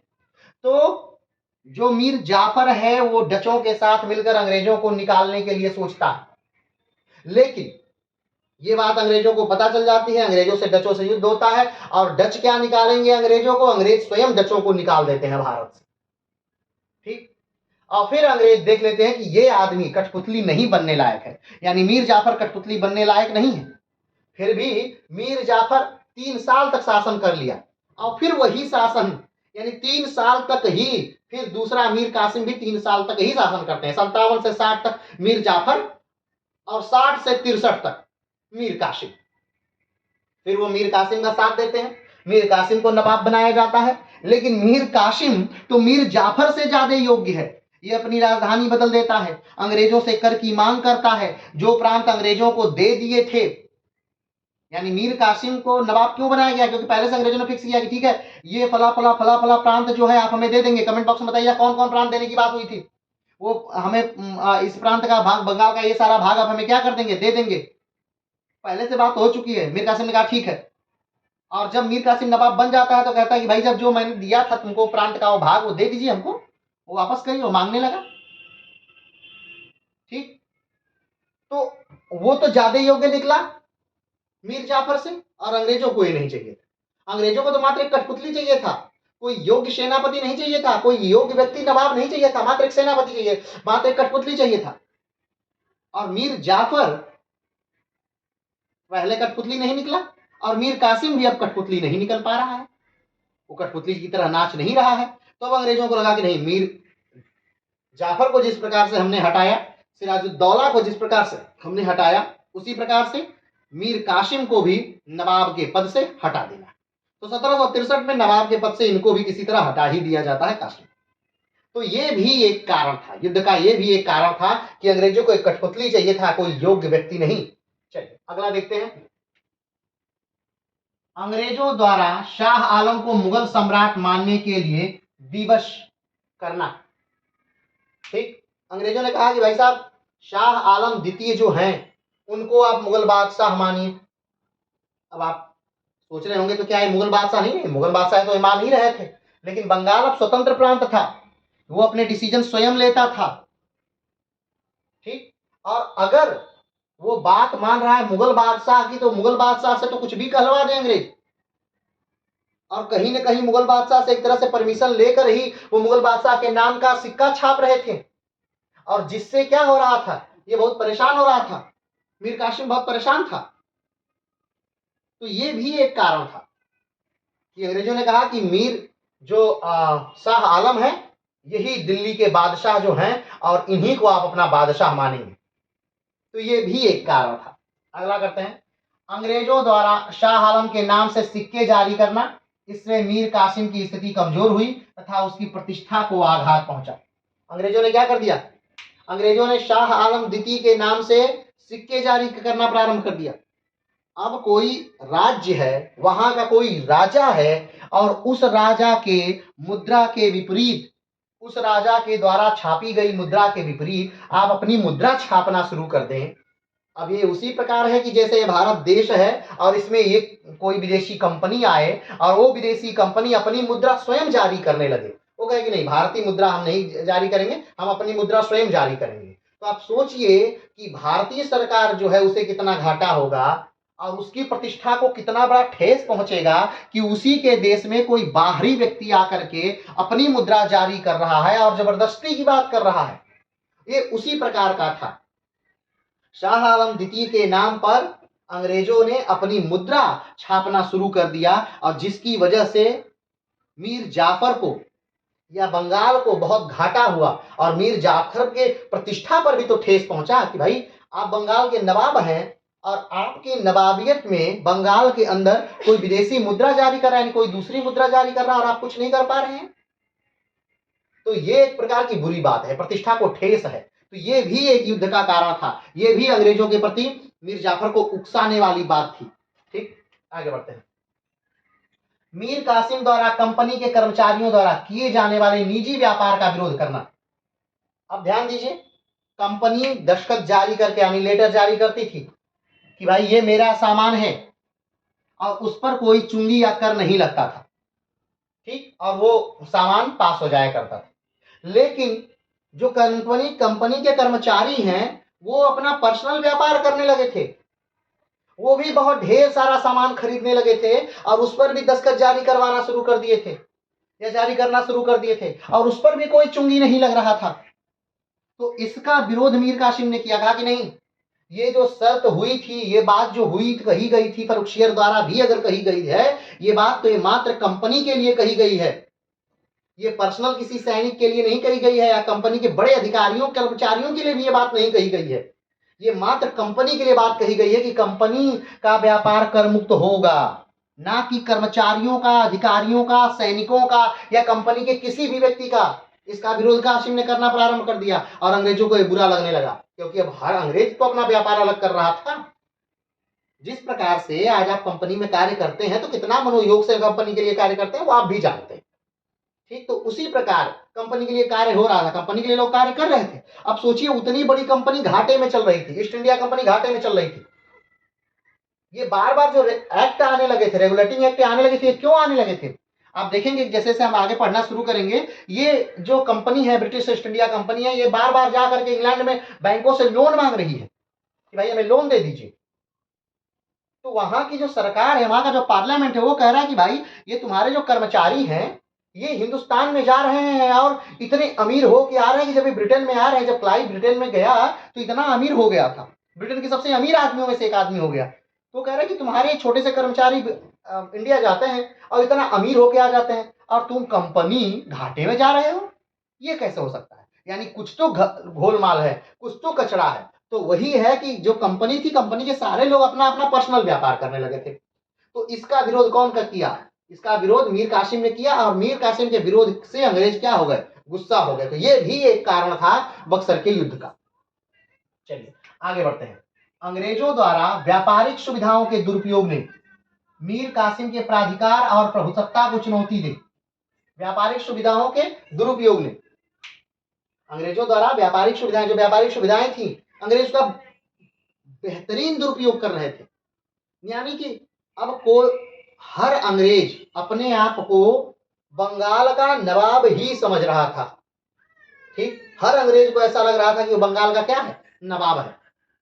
तो इसलिए ये बात अब बंगाल के नवाब को भी तो बुरी लगेगी कि भाई साहब ये बंगाल के नवाब हैं, बंगाल के नवाब के दरबार में अंग्रेज आ रहे हैं और ऐसा व्यवहार कर रहे हैं जैसे वो बंगाल के नवाब हो गए। ठीक, आज भी जब कोई बातें कही जाती है उत्तर भारत में, जैसे क्या कहते हैं नवाब हो, तो नवाब इस हिसाब के थे। ठीक है, चलिए आगे बढ़ते हैं। कंपनी के कर्मचारियों ने भारतीय दस्तकारों, किसानों और व्यापारियों को अपना माल सस्ते दामों पर बेचने के लिए बाध्य किया और रिश्वत और उपहार लेने की परंपरा सस्ते दामों पर बाध्य किया। अब जैसे कि यहाँ के जो बंगाल के क्या हैं, व्यापारी हैं, काश्तकार हैं, किसान हैं, उनको दबाव डाला गया। जब तक ये व्यापारी थे तब तक तो यहाँ के जो व्यापारी थे, काश्तकार थे या मजदूर थे या जो लोग थे, वो जो पैसा मांगते वो व्यापारी कंपनियां देती। भाई आपको पसंद है तो लीजिए, नहीं पसंद है तो मत लीजिए। ये उसी प्रकार से है जैसे हम मान लीजिए मैं किसी दुकान पे गया और मैंने पूछा कि ये फला सामान कितना का है, दुकानदार ने कहा कि इतने का है, मैंने उतना पैसा दिया और लिया। अगर मुझे लगा कि नहीं मूल्य ज्यादा है तो मैं नहीं लिया, मैं चला। लेकिन अगर मैं किसी दुकान पे जाऊं और पूछूं कि भाई ये कितने का है, वो कहे कि इतने का है, और मैं बंदूक को निकालूं उसके सर पे रख दूं और कहे कि इतने का है, ये मुझे 5 रुपया में चाहिए, तो कहा कि ठीक है भैया ले लीजिए। तो इसका मतलब ये थोड़ी कि वो खुशी खुशी दे रहा, नहीं, वो डर से दे रहा है। तो यहाँ वही हो रहा था, अंग्रेज अब धमका करके, डरा करके लोगों से क्या कर रहे थे, यानी कम दामों पर वो चीजें खरीद रहे थे। सारी चीजें बंगाल से जो व्यापार हो रहा था अब डर के बिहेव पर हो रहा था, यानी डर से हो रहा था, और लोग डर के कारण अंग्रेजों को कम दाम पर सामान बेच रहे थे। ये भी बक्सर के युद्ध का एक क्या था, कारण था। अंग्रेजों ने एक नई प्रथा विकसित की, क्या लेने की, उपहार लेने की। अब जैसे कि कोई नया नवाब जब बनता था तो जो भी व्यापारिक कंपनियां होती थी वो नवाब के दरबार में हाजिर होती थी, हाजिरी लगाती थी और अच्छे से अच्छा उपहार नवाब को क्या करती थी, देती थी। अब अंग्रेजों ने इस प्रथा को अपने ऊपर प्रारंभ किया कि अब कोई हमसे मिलने आएगा तो उपहार देगा, रिश्वत देगा, घूस देगा, कोई किसी को कार्य करवाना है तो घूस देगा। तो ये जो घूस हमारे सिस्टम में आया है ये अंग्रेजों की देन है कहीं ना कहीं। ये कहां से आए, अंग्रेजों ने कहीं के घूस और उपहार लेने की जो प्रथा है, यानी लूट पाट मचाने की जो प्रथा है, किसी को कुछ देने की जो प्रथा है, ये अंग्रेजों से ने हमें क्या कर दिया, सिखा दिया। और आज भी वो चीजें हमारे सिस्टम में, हमारी अंग अंग में बसी हुई है। चलिए, तो ये चीजें भी बक्सर के युद्ध का एक कारण। आगे बढ़ते हैं। मीर कासिम द्वारा कंपनी से वर्धमान, मिदनापुर और चिटगांव के लिए वापिस मांगना। ध्यान दीजिएगा, जब मीर जाफर नवाब था, यानी सिराजुद्दौला को नवाब पद से हटा करके मीर जाफर को नवाब जब बनाया गया, और जब मीर जाफर को भी अंग्रेजों ने हटाने का प्लान किया, तो ऐसा थोड़ा कि मीर जाफर को हटा दिया गया और तुरंत ही मीर कासिम को बैठा दिया गया, ऐसा नहीं था। मीर जाफर को हटाने से पहले मीर कासिम के पास अंग्रेज गए और पूछे कि भाई अगर हम आपको बना देंगे नवाब तो हमें क्या फायदा होगा। तो मीर कासिम ने कहा कि बताइए आप क्या चाहते हैं। तो अंग्रेजों ने कहा कि हमें वर्धमान, मिदनापुर और चिटगांव जिले चाहिए, ये उपजाऊ जिले हैं। मीर कासिम कहा ठीक है दे देंगे, आप हमें नवाब बनाइए, हमसे ले लीजिए। मीर कासिम नवाब बनता है, और मीर कासिम नवाब बनते ही, या नवाब बनने से पहले ही हम तो कह सकते हैं, ये सारे जिले वर्धमान, मिदनापुर और चिटगांव अंग्रेजों को दे देता है। लेकिन जब मीर कासिम नवाब बन जाता है तो फिर अंग्रेजों से मांगने लगता है कि भाई वो जो दिए थे, हम तुमको जो जिले दिए थे वो वापस करिए। ठीक, वो जिले क्या करने लगता है, वापस मांगने लगता है। अरे अंग्रेजों को बुरा लगने लगता कि अरे उसी बेस पे तो तुम हमें जिले दिए, हम तुमको नवाबी का पद दिए, तुम अब मांगो क्यों रहे हो। लेकिन कहा कि नहीं, तुम्हारा यहाँ क्या है कि तुम हमें दिए, देश मेरा है, यहाँ पर शासन मैं कर रहा हूं, पुस्त दर पुस्तों से राज मेरा है, तो तुम कौन होते हो मुझे देने वाले। ठीक है, तो वो मांगने लगा, मीर कासिम मांगने लगा अंग्रेजों से कि भाई मिदनापुर, वर्धमान और चिटगांव हमें क्या करें, वापस करें। और जो अंग्रेजों हैं इन्होंने देने से मना कर। तो ये भी बक्सर के युद्ध का एक कारण है। आगे बढ़ते हैं। मीर कासिम द्वारा अंग्रेज बंदियों की हत्या करना। याद होगा आपको कि पटना में जब कासिम हारने लगा, बार बार कासिम हारने लगा, और भाग करके जब कासिम पटना आता है, तब जो पहले से बंदी थे, अंग्रेज बंदी, हमने बताया था कि पहले एक अंग्रेज अधिकारी ने पटना पे आक्रमण किया था और पटना को जीत लिया था। लेकिन फिर से जब कासिम ने आक्रमण किया तो पटना को फिर से अपने कब्जे में कर लिया और उसको बंदी बना लिया। तो उस समय जितने भी अंग्रेज अधिकारी बंदी थे, कमेंट बॉक्स में बताइएगा कितने अंग्रेज अधिकारी बंदी थे और जिसने आक्रमण किया था उसका क्या नाम था, किसके नेतृत्व में अंग्रेजों ने आक्रमण किया था। उन सब को कासिम ने पटना में मार दिया। इसी को पटना हत्याकांड के नाम से जानते हैं। तो पटना हत्याकांड भी कहीं न कहीं बक्सर के युद्ध का एक कारण था। जिस प्रकार से ब्लैक होल की घटना प्लासी के युद्ध का कारण थी, उसी प्रकार से पटना हत्याकांड बक्सर युद्ध का एक कारण था। आगे बढ़ते हैं। अवध के नवाब शुजाउद्दौला, मुगल सम्राट शाह आलम तथा मीर कासिम का गठबंधन।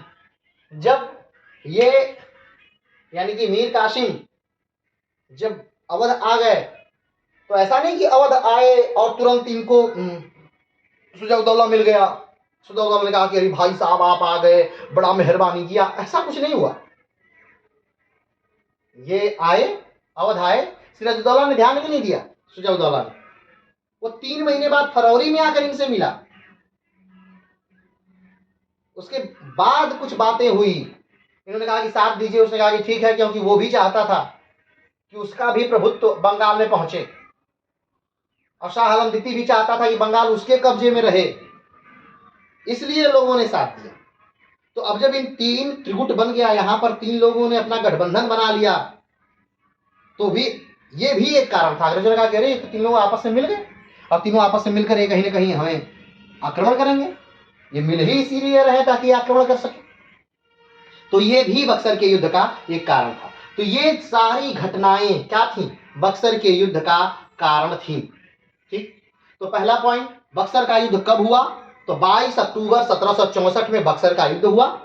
दूसरा, बक्सर का युद्ध किसके किसके बीच हुआ, तो बक्सर का युद्ध अंग्रेजी सेनापति हेक्टर मुनरो यानी अंग्रेज और एक तरफ थे, और दूसरी तरफ कौन था, शाह आलम द्वितीय दिल्ली के बादशाह, मीर कासिम बंगाल का अपदस्थ नवाब। ध्यान रखिएगा, उसे बंगाल का नवाब मत कहिएगा, क्योंकि 1763 में मीर कासिम जो है बंगाल से भाग गया था और 1763 में ही मीर जाफर को नया बंगाल का नवाब बना दिया गया था।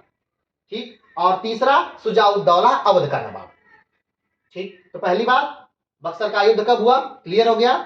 बक्सर का युद्ध किसके किसके बीच हुआ, यह भी क्लियर हो गया। और बक्सर का युद्ध के कारण क्या थे, यह भी बात क्लियर हो गई। 3 बातें क्लियर हो गई। ठीक है, चलिए अगले पॉइंट पे चलते हैं। 19 नवंबर 1763 को मीर कासिम भागता हुआ अवध पहुंचा। ध्यान रखिएगा, 19 नवंबर को अवध पहुंचा था मीर कासिम। 19 नवंबर 1763 को मीर कासिम भागता हुआ अवध पहुंचा, लेकिन उसकी मुलाकात शुजाउद्दौला से 3 महीने बाद फरवरी में हुई थी। कब हुई थी मुलाकात उसकी शुजाउद्दौला से, कब हुई, फरवरी में हुई। अवध में कब पहुंचा, 19 नवंबर 1763 में, और मुलाकात कब हुई, 3 फरवरी 1764 को। ठीक है, चल आगे बढ़ते हैं। 3 महीने बाद फरवरी में 1764 को। आगे बात करते हैं। अवध के नवाब शुजाउद्दौला, मुगल सम्राट शाह आलम तथा मीर कासिम, तीनों का गठबंधन क्यों हुआ।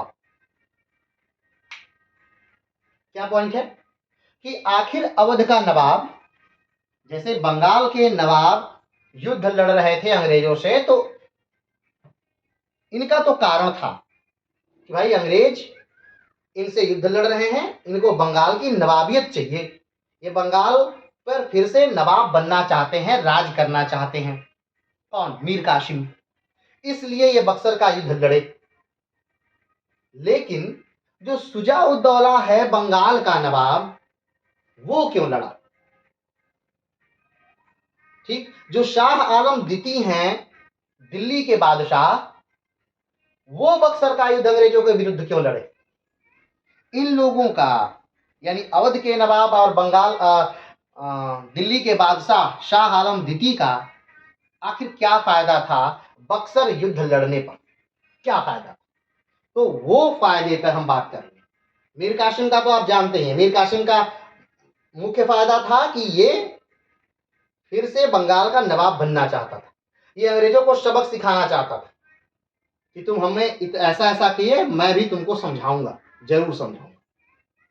लेकिन अवध का नवाब और दिल्ली का बादशाह, इनको क्या फायदे थे इस बक्सर के युद्ध से, और ये बक्सर के युद्ध में क्यों कूदे, क्यों इन्होंने मीर कासिम को सहायता दी, इस बारे में आइए बात करते हैं।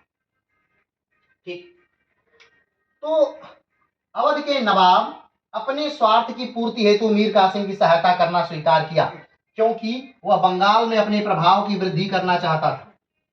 कहीं न कहीं अवध का नवाब जो मीर कासिम है, अरे सॉरी, जो शुजाउद्दौला हैं, कौन? अवध के नवाब शुजाउद्दौला, वो भी चाहते हैं कि उनका राज्य क्षेत्र क्या हो, और बढ़े। ठीक, अवध माने क्या समझते हैं? अवध यानी उत्तर प्रदेश का जो क्षेत्र है, गोंडा, बहराइच, या ये लखनऊ, अयोध्या, फैजाबाद, ठीक, बलरामपुर, ये पूरा क्षेत्र लेके अवध का क्षेत्र था। तो ये क्षेत्र और बढ़े, हर राजा चाहता है कि उसका अपना क्षेत्र बढ़े। तो वो अपने क्षेत्र को बढ़ाने के लिए, अपना प्रभाव बढ़ाने के लिए शुजाउद्दौला ने बक्सर का युद्ध में मीर कासिम की सहायता करने का वचन दिया। ठीक, अब बात आती है कि मुगल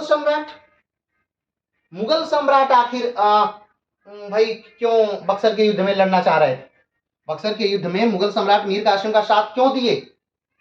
तो मूल बात है कि जो मुगल सम्राट हैं, ये कहीं ना कहीं अपना प्रभाव बढ़ाना चाह रहे थे। अब सोचिए, इनका अपना कोई वर्चस्व नहीं था। अभी जो शाह आलम द्वितीय हैं, इनका मैंने जब पढ़ाया था, आप देखे होंगे पीछे की वीडियो में, मुगल काल में, तो आप देखेंगे कि किस प्रकार से रोहिल्लाओं ने इन्हें हरा दिया, किस प्रकार से रोहिल्ला सरदार ने शाह आलम द्वितीय की आंखें निकाल ली, किस प्रकार से फिर से अंग्रेजों ने इन्हें, पहले तो अंग्रेज यहाँ जीत जाएंगे, अंग्रेज इन्हें कैद कर देंगे, फिर इस कैद से छुड़ा करके मराठे फिर से इनको दिल्ली का बादशाह बना देंगे। दिल्ली का बादशाह जब ये बन जाएंगे तो फिर से रोहिल्ला सरदार इनको अपदस्थ कर देगा, इनकी आंखें निकाल लेगा, फिर से जो मराठे हैं फिर से आक्रमण करेंगे, फिर से रोहिल्ला सरदार को मारा जाएगा और फिर से इन्हें दिल्ली का बादशाह बनाया जाएगा। ठीक, अंधे व्यक्ति को बादशाह बनाया जाएगा। तो इनकी दुर्गति है, लेकिन फिर भी कहीं ना कहीं शाह आलम द्वितीय जो है महत्वाकांक्षी व्यक्ति हैं, और वो चाहते हैं कि उनका प्रभाव बंगाल तक रहे। जो उनके पूर्वजों की जमीन है, यानी कि अफगानिस्तान से लेकर बंगाल तक, वो भूमि वो फिर से अर्जित करें, ये कहीं ना कहीं बादशाह भी चाहते हैं, शाह आलम द्वितीय भी चाहते हैं। और यही ख्वाहिश किसकी है? शुजाउद्दौला की भी है। और बंगाल पर राज करने की भी ख्वाहिश किसकी है? मीर कासिम की है। अगर देखा जाए तो अगर बक्सर का युद्ध ये जीत भी जाते तो क्या फिर इनके बीच में युद्ध नहीं होता? फिर मीर कासिम के बीच में, शुजाउद्दौला के बीच में और शाह आलम द्वितीय के बीच में भी फिर एक युद्ध चलता। क्यों? बंगाल को पाने के लिए फिर से एक युद्ध करना ही पड़ता। चलिए, तो ये मुख्य कारण था जिसके लिए ये दोनों भी क्या हुए? तैयार हुए, ताकि ये बंगाल को प्राप्त कर सके, क्योंकि सबकी निगाहें बंगाल पर थी। बंगाल एक सबसे धनाढ़ प्रांत है, मैंने पहले ही बताया।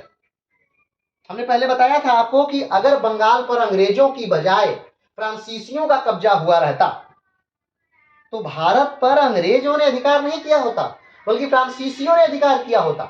क्योंकि बंगाल से जो आय थी वो बहुत ज्यादा थी, बंगाल से इनकम जो थी वो बहुत ज्यादा मिलती थी। बंगाल अधिक उपजाऊ क्षेत्र था, तो जब जो अधिक उपजाऊ क्षेत्र रहेगा वहां से आय भी तो ज्यादा मिलेगी। जैसे कि कभी बाबर काबुल का राजा हुआ करता था, तो काबुल से उसे आय ही नहीं प्राप्त होती थी।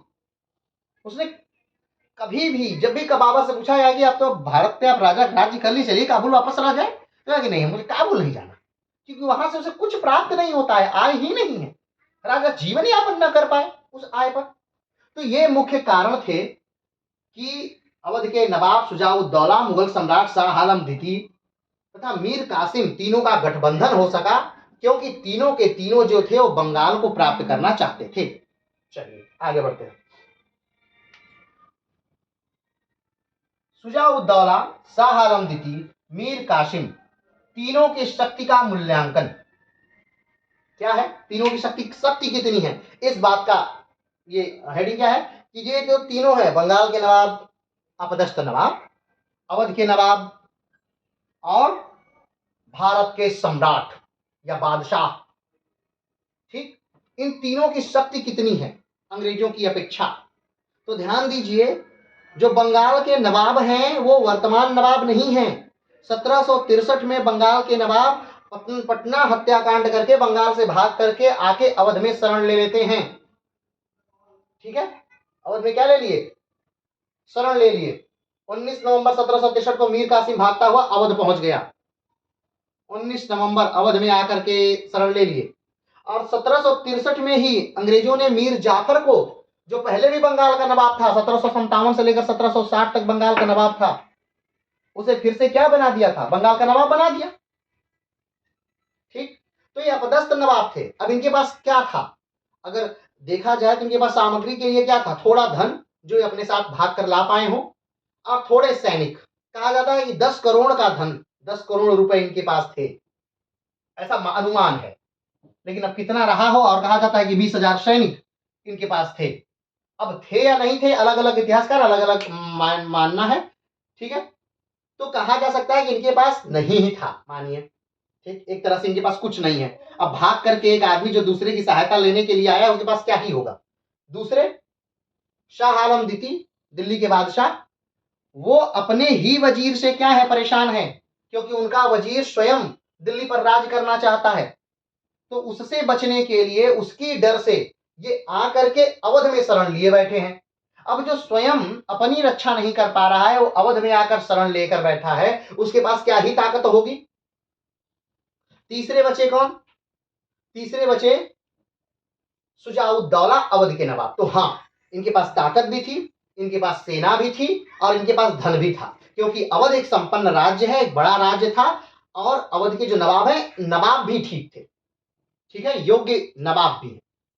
ठीक, तो इनके पास सेना थी। तो यानी अगर देखा जाए, सही तो मायने में देखा जाए, तो ये युद्ध जो था वो मात्र अवध और अंग्रेजों के बीच हुआ था। ये युद्ध किसी त्रिगुट के बीच नहीं हुआ था। ठीक है, चलिए बात कर लेते हैं।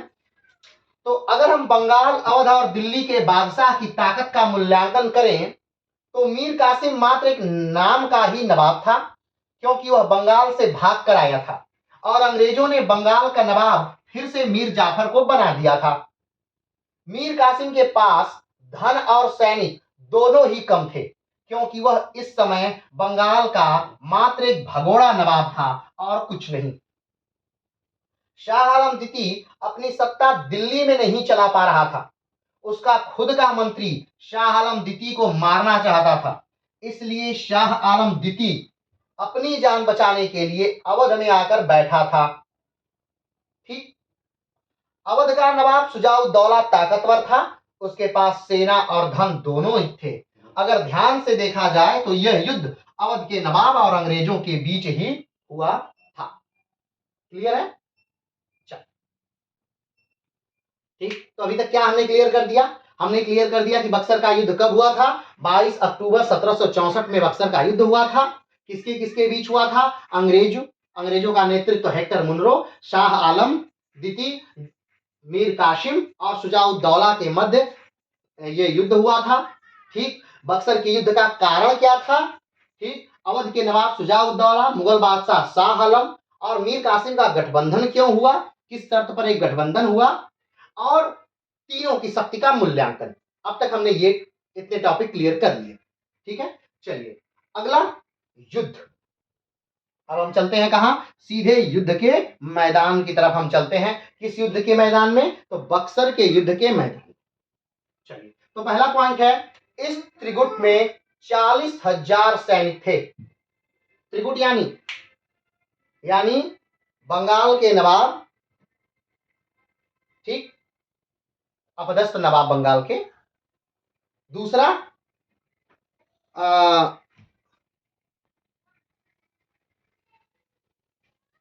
तो हमने क्या बात की कि जो त्रिगुट है, त्रिगुट किसका? बंगाल के नवाब का, अवध के नवाब का और दिल्ली के बादशाह का। इनका जो त्रिगुट है उनमें कुल 40,000 सैनिक हैं। कितने सैनिक हैं? 40,000 सैनिक। ये एक बड़ी सेना है, ध्यान रखिएगा। 40,000 सैनिक होना बड़ी सेना है। आपको जान के हैरानी होगी कि जब कलकत्ता यानी फोर्ट विलियम को सुजाउद्दौला ने जीत लिया था 1756 में, और उसका नाम बदलकर अलीनगर कर दिया था, और उसे पुनः पाने के लिए जब रॉबर्ट क्लाइव आया तो उसके पास मात्र 300 सैनिक थे। तो स्वाभाविक बात है अगर 1757 में अंग्रेजों के पास इतने कम सैनिक हैं, तो ऐसा तो है नहीं कि 1764 आते आते उनके पास बहुत ज्यादा सैनिक हो जाएंगे, क्योंकि ये अंग्रेजों के भारत में या कंपनी का भारत में शैशवावस्था है, बाल्यकाल में है, वो अभी प्रारंभिक अवस्था में है। तो स्वाभाविक बात है उनके पास सेना कम है, साधन कम है और पैसा भी कम है। ठीक है, अभी उनके पास बहुत ज्यादा रेवेन्यू, उनके पास उनको पैसा बहुत ज्यादा नहीं मिल रहा है। प्लासी के युद्ध के बाद बहुत ज्यादा पैसा अंग्रेजों को नहीं मिलने लगा कि नहीं बहुत ज्यादा पैसा, नहीं नहीं नहीं, बहुत ज्यादा पैसा नहीं मिल रहा था। पैसा मिल रहा था लेकिन इतना ज्यादा भी नहीं मिल रहा था। तो 40,000 सैनिक बहुत ज्यादा सैनिक थे, त्रिकुट में 40,000 सैनिक थे। अब इस बात का अनुमान आप कैसे लगा सकते हैं? इस बात का अनुमान ऐसे लगा सकते हैं कि अंग्रेजों के पास 1764 में 40,000 के मुकाबले मात्र 7,000 सैनिक थे। चलिए देखिए, इस युद्ध में त्रिगुट में 40,000 सैनिक थे, जबकि हेक्टर मुनरो के पास मात्र 7,000 सैनिक और 20 तोपें थी। सोचिए, 40,000 सैनिकों का मुकाबला मात्र 7,000 सैनिक कर रहे थे। 40,000, 7,000 यानी 10,000 भी नहीं थे। कितना गैप है। यानी अगर सैनिक की क्षमता देखकर आपसे पूछा जाए, आज के परिप्रेक्ष्य में आपसे पूछा जाए कि भाई साहब ये बताइए कि एक तरफ 7,000 सैनिक है, एक तरफ 40,000 सैनिक है, कौन जीतेगा?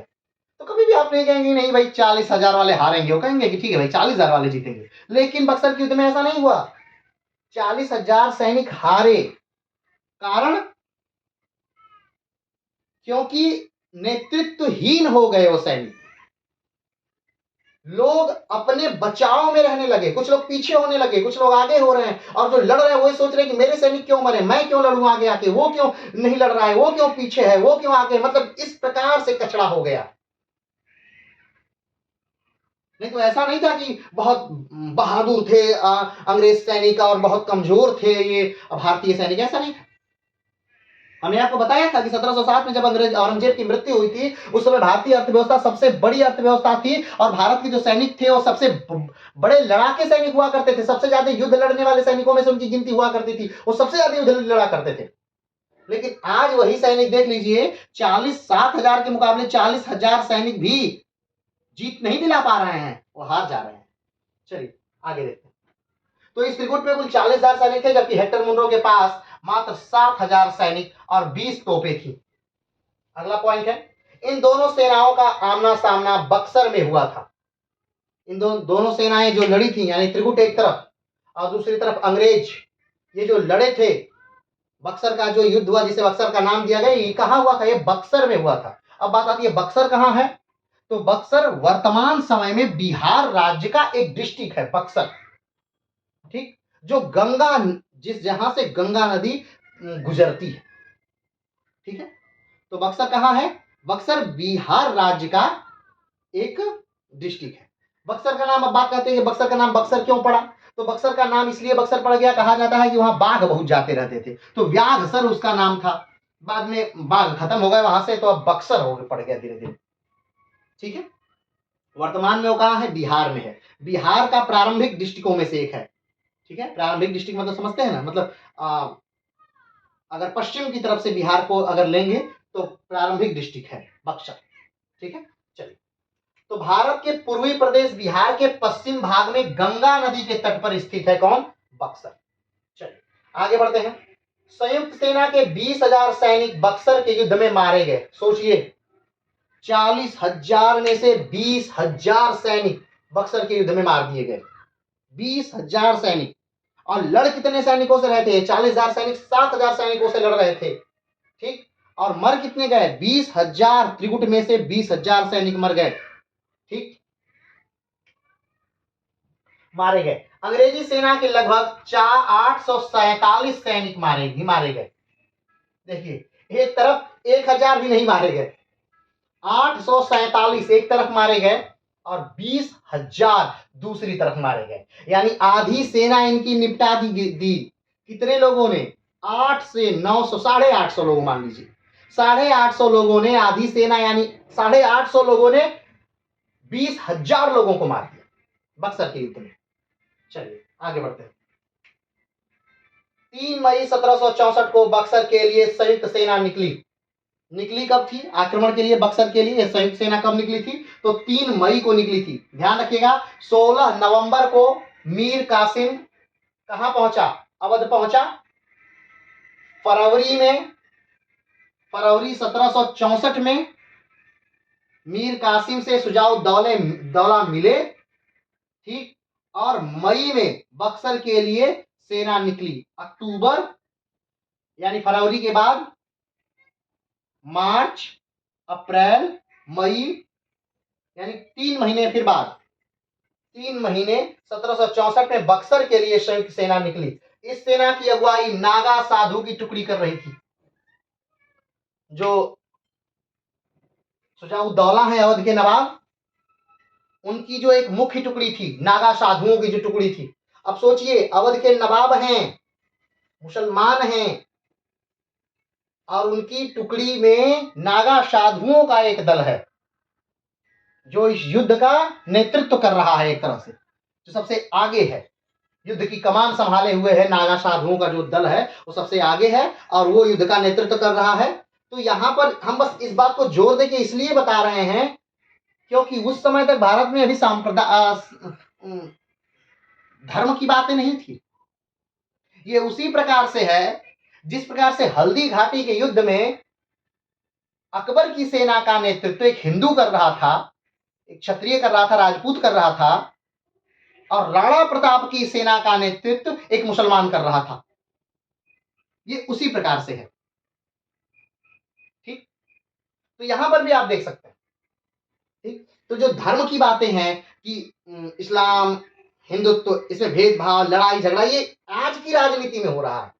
उस समय ऐसी परिस्थितियां नहीं थी, और थी भी तो आज के मुकाबले बहुत कम थी।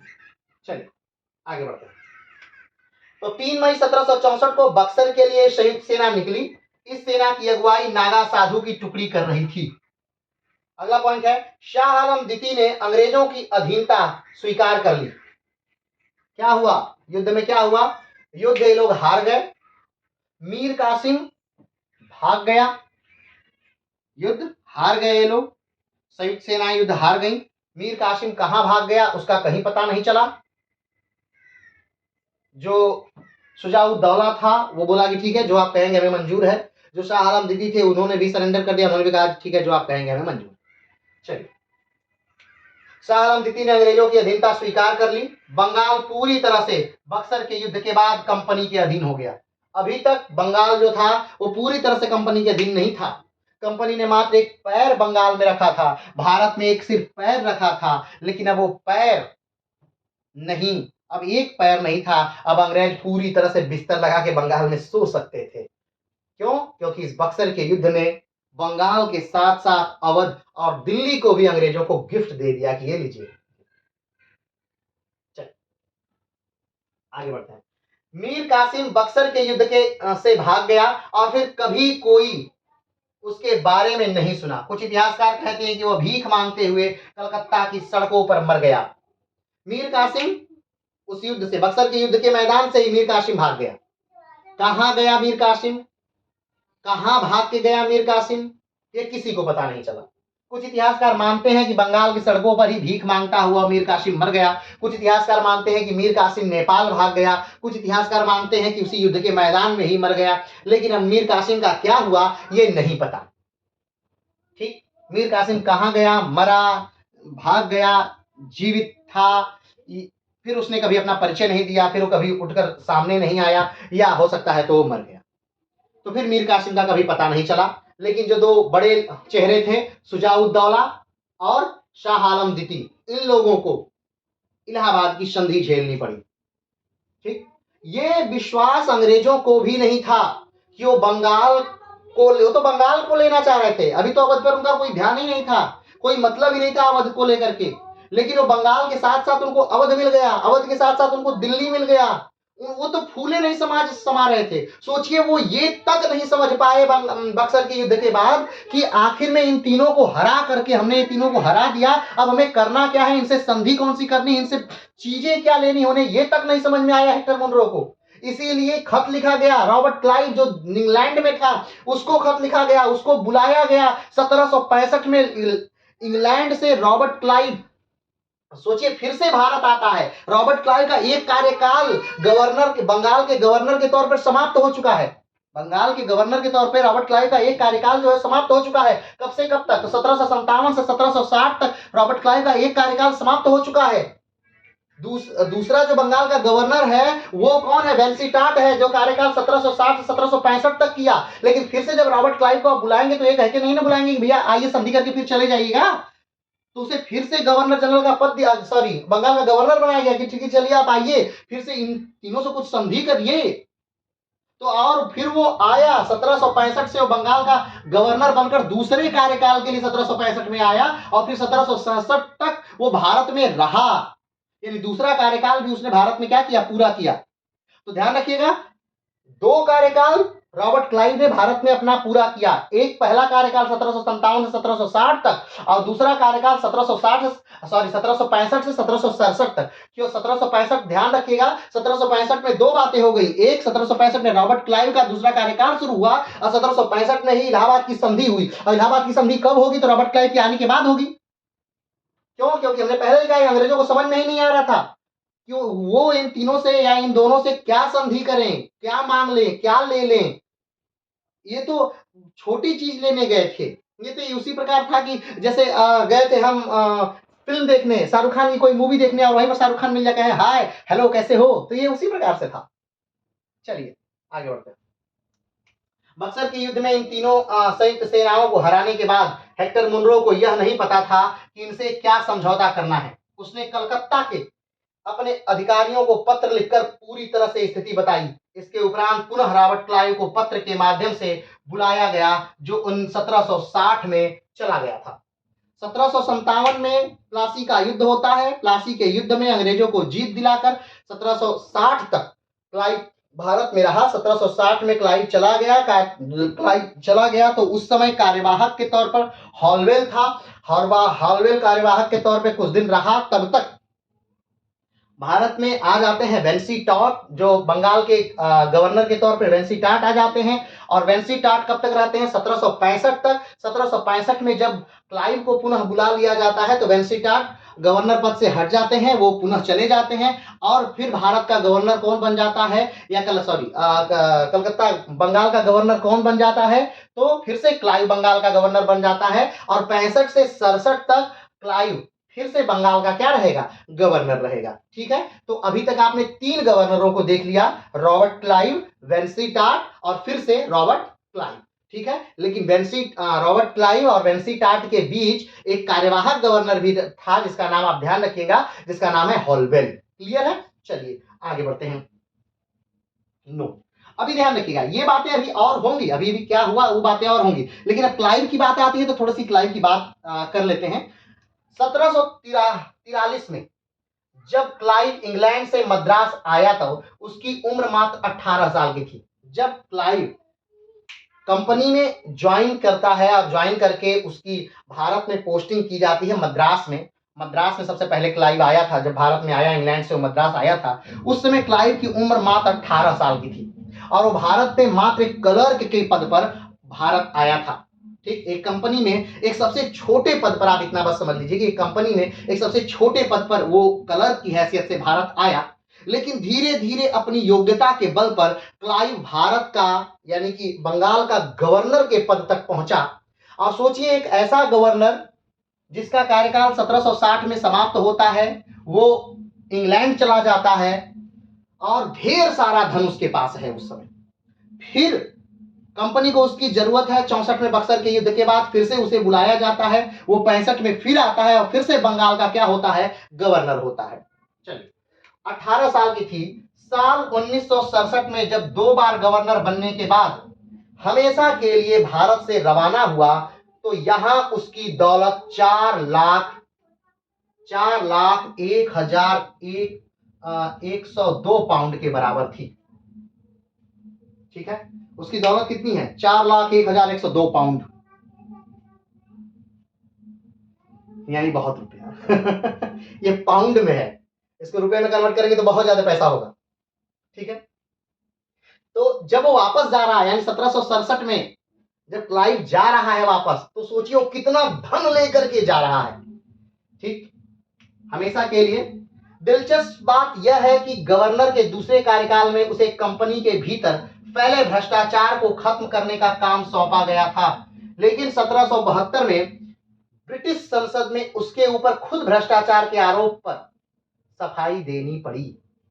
जब 1765 में उसे बुलाया गया, गवर्नर के तौर पर फिर से नियुक्त किया गया 1765 में, तो एक तो मेजर कार्य था कि 1765 में उसे बुलाया गया बक्सर के युद्ध की संधि के लिए, लेकिन अलग जो उसे जिम्मेदारी सौंपी गई वो ये कि भाई जो कंपनी में भ्रष्टाचार फैला है, यानी कंपनी तो व्यापार कर ही रही है, कंपनी के साथ साथ उसके लोग भी व्यापार कर रहे हैं, या कंपनी के अधिकारी हैं वो बड़े स्तर पर व्यापार कर रहे हैं, वो बड़े स्तर पर लोगों से घूस ले रहे हैं, वो लोगों से बड़े स्तर पर उपहार ले रहे हैं। तो इसको आप क्या करिए, आप चूंकि उतने दिन से हैं कंपनी में तो आप जानते हैं, आप चीजों को रोक दीजिए, आप चीजों पर कंट्रोल पाइए। लेकिन खुद क्लाइव पर भ्रष्टाचार के आरोप में 1772 में ब्रिटिश पार्लियामेंट में खुद महाभियोग चलता है और उन्हें खुद सफाई देनी है कि भाई साहब इतना जो धन आप लिए हैं, भारत को जो इतना लूटे हैं, आप खुद यहां इतना पैसा कहां से पाए, कंपनी आपको एक निश्चित सैलरी देती है, तो आप इतना पैसा कैसे पा गए।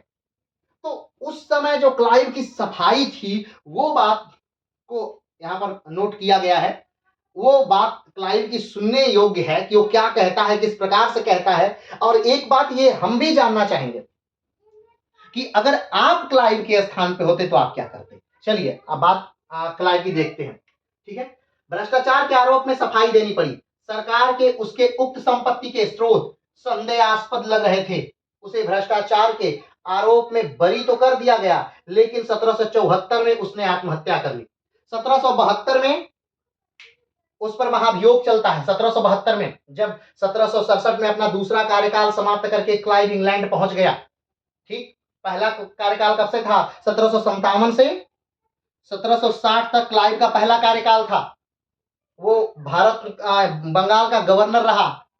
जब 1764 में बक्सर का युद्ध हो गया और बक्सर के युद्ध में कंपनी को समझ में नहीं आ रहा था कि उस शुजा-उद-दौला से या जो भारत के बादशाह हैं शाह आलम द्वितीय से क्या समझौता करें, तो फिर से 1764 में उसे पत्र लिखा जाता है और बुलाया जाता है, और वो फिर से 1765 में जब आता है तो इन लोगों से इलाहाबाद की संधि, प्रथम संधि, द्वितीय संधि, तृतीय संधि करता है।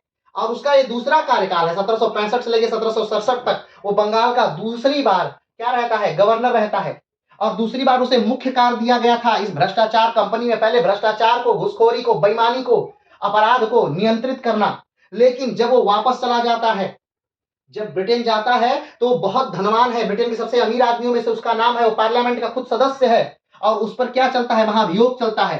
क्लाइव पर क्या चलता है, महाभियोग चलता है। कब, 1772 में क्लाइव पर महाभियोग चलता है, और वो उससे पूछा जाता है कि इतनी जो संपत्ति आपने बनाई है कहां से बना ली, ये संपत्ति आपके पास कहां से आई। वो महाभियोग तो दब जाता है, उसको महाभियोग में भी पैसा दे देता है, महाभियोग तो दब जाता है, लेकिन 1774 में क्लाइव ने क्या कर लिया था, आत्महत्या कर लिया। अब उस संसद में खड़े होकर जब उससे पूछा गया कि इतनी संपत्ति आपके पास कहां से आई, कैसे आई इतनी संपत्ति, तो जो 1774 में संसद में खड़ा होकर के, 1772 में संसद में खड़ा होकर के जो क्लाइव ने बयान दिया था, स्टेटमेंट दिया था, वो स्टेटमेंट आपको भी सुनना चाहिए। और क्या कहता है क्लाइव, वो देखिए। क्लाइव कहता है, क्लाइव संसद के एक समिति के सामने सुनवाई के दौरान क्लाइव ने कहा था कि प्लासी की लड़ाई के बाद उसने जबरदस्त संयम का परिचय दिया। क्लाइव कहता था, कहा कि मेरे पास जितना धन है ये मेरे संयम का नतीजा है कि इतना कम धन है मेरे पास। मैंने इतना संयम अपने आप को नियंत्रित किया, तब मेरे पास इतना कम धन है। ये संसद कैसे समझ सकती है? उसके आगे के स्टेटमेंट से बात समझ में आएगा। देखिए क्या कहता है। उस स्थिति की कल्पना कीजिए जहां प्लासी की जीत ने मुझे लाकर खड़ा कर दिया था। एक ताकतवर राजा मेरे इशारे पर चल रहा था। एक संपन्न शहर मेरी दया पर था। उसके सबसे दौलतमंद महाजन मेरे एक मुस्कान के लिए एक दूसरे के गिरेबान खींच रहे थे। मैं ऐसे खजाने से गुजर रहा था जो सिर्फ मेरे लिए खुले थे। एक तरफ सोना और दूसरी तरफ जवाहरात थे। अध्यक्ष महोदय, मैं अपनी इस संयम को देखकर खुद हैरान हूं। क्लाइव कह रहा है कि अध्यक्ष महोदय जो संसद में खड़ा है और उस पर अपराध लगा है कि आपने इतना संपत्ति कैसे बना ली भारत में जाकर के। आप तो मात्र एक कर्मचारी थे, कंपनी के एक नुमाइंदे थे, और कंपनी के एक नुमाइंदे के माध्यम से आपके पास इतनी संपत्ति कैसे आ गई? ये संदेहास्पद है। तब खड़ा होकर के ब्रिटेन की संसद में 1772 में रॉबर्ट क्लाइव ने ये स्टेटमेंट दिया। क्या कहा उसने कि अध्यक्ष महोदय, इस बात की कल्पना करिए कि मेरे एक इशारे पर एक जो संपन्न शहर है वो मेरे इशारे पर नाच रहा है। लोग जो वहां के बड़े से बड़े धनवान लोग हैं, उनके खजाने मेरे लिए खुले हैं। राजा का दरवाजा मेरे लिए खुला है। पूरा एक तरफ जवाहरात, एक तरफ हीरे मोती, सोना चांदी मेरे चारों तरफ फैला हुआ है। मैं अपने उस संयम पर आज भी आश्चर्यचकित हूं कि मैं इतना ही धनवान कैसे हूं। मुझे तो विश्व का सबसे अमीर आदमी हो जाना चाहिए था। ये क्लाइव का उस समय का स्टेटमेंट था। चलिए आज ये पार्ट रहा बक्सर का युद्ध भाग 13, बंगाल भाग 13 ये रहा। अगले वीडियो में हम जानेंगे कि किस प्रकार से इसके आगे की घटनाएं क्या हुई, किस प्रकार से इलाहाबाद की संधि हुई, इलाहाबाद की संधि में क्या देना पड़ा सिराजुद्दौला को, इलाहाबाद की संधि में क्या देना पड़ा शाह आलम द्वितीय को, इलाहाबाद की संधि ने भारत को किस प्रकार से प्रभावित किया, और इलाहाबाद की संधि कब हुई, कैसे हुई, किसके किसके बीच हुई, कितने दिन बाद हुई, और बक्सर के युद्ध के बाद हुई इलाहाबाद की संधि। सारी बातों पर हम लोग अगले वीडियो में बात करेंगे। तब तक के लिए नमस्कार, धन्यवाद, जय हिंद।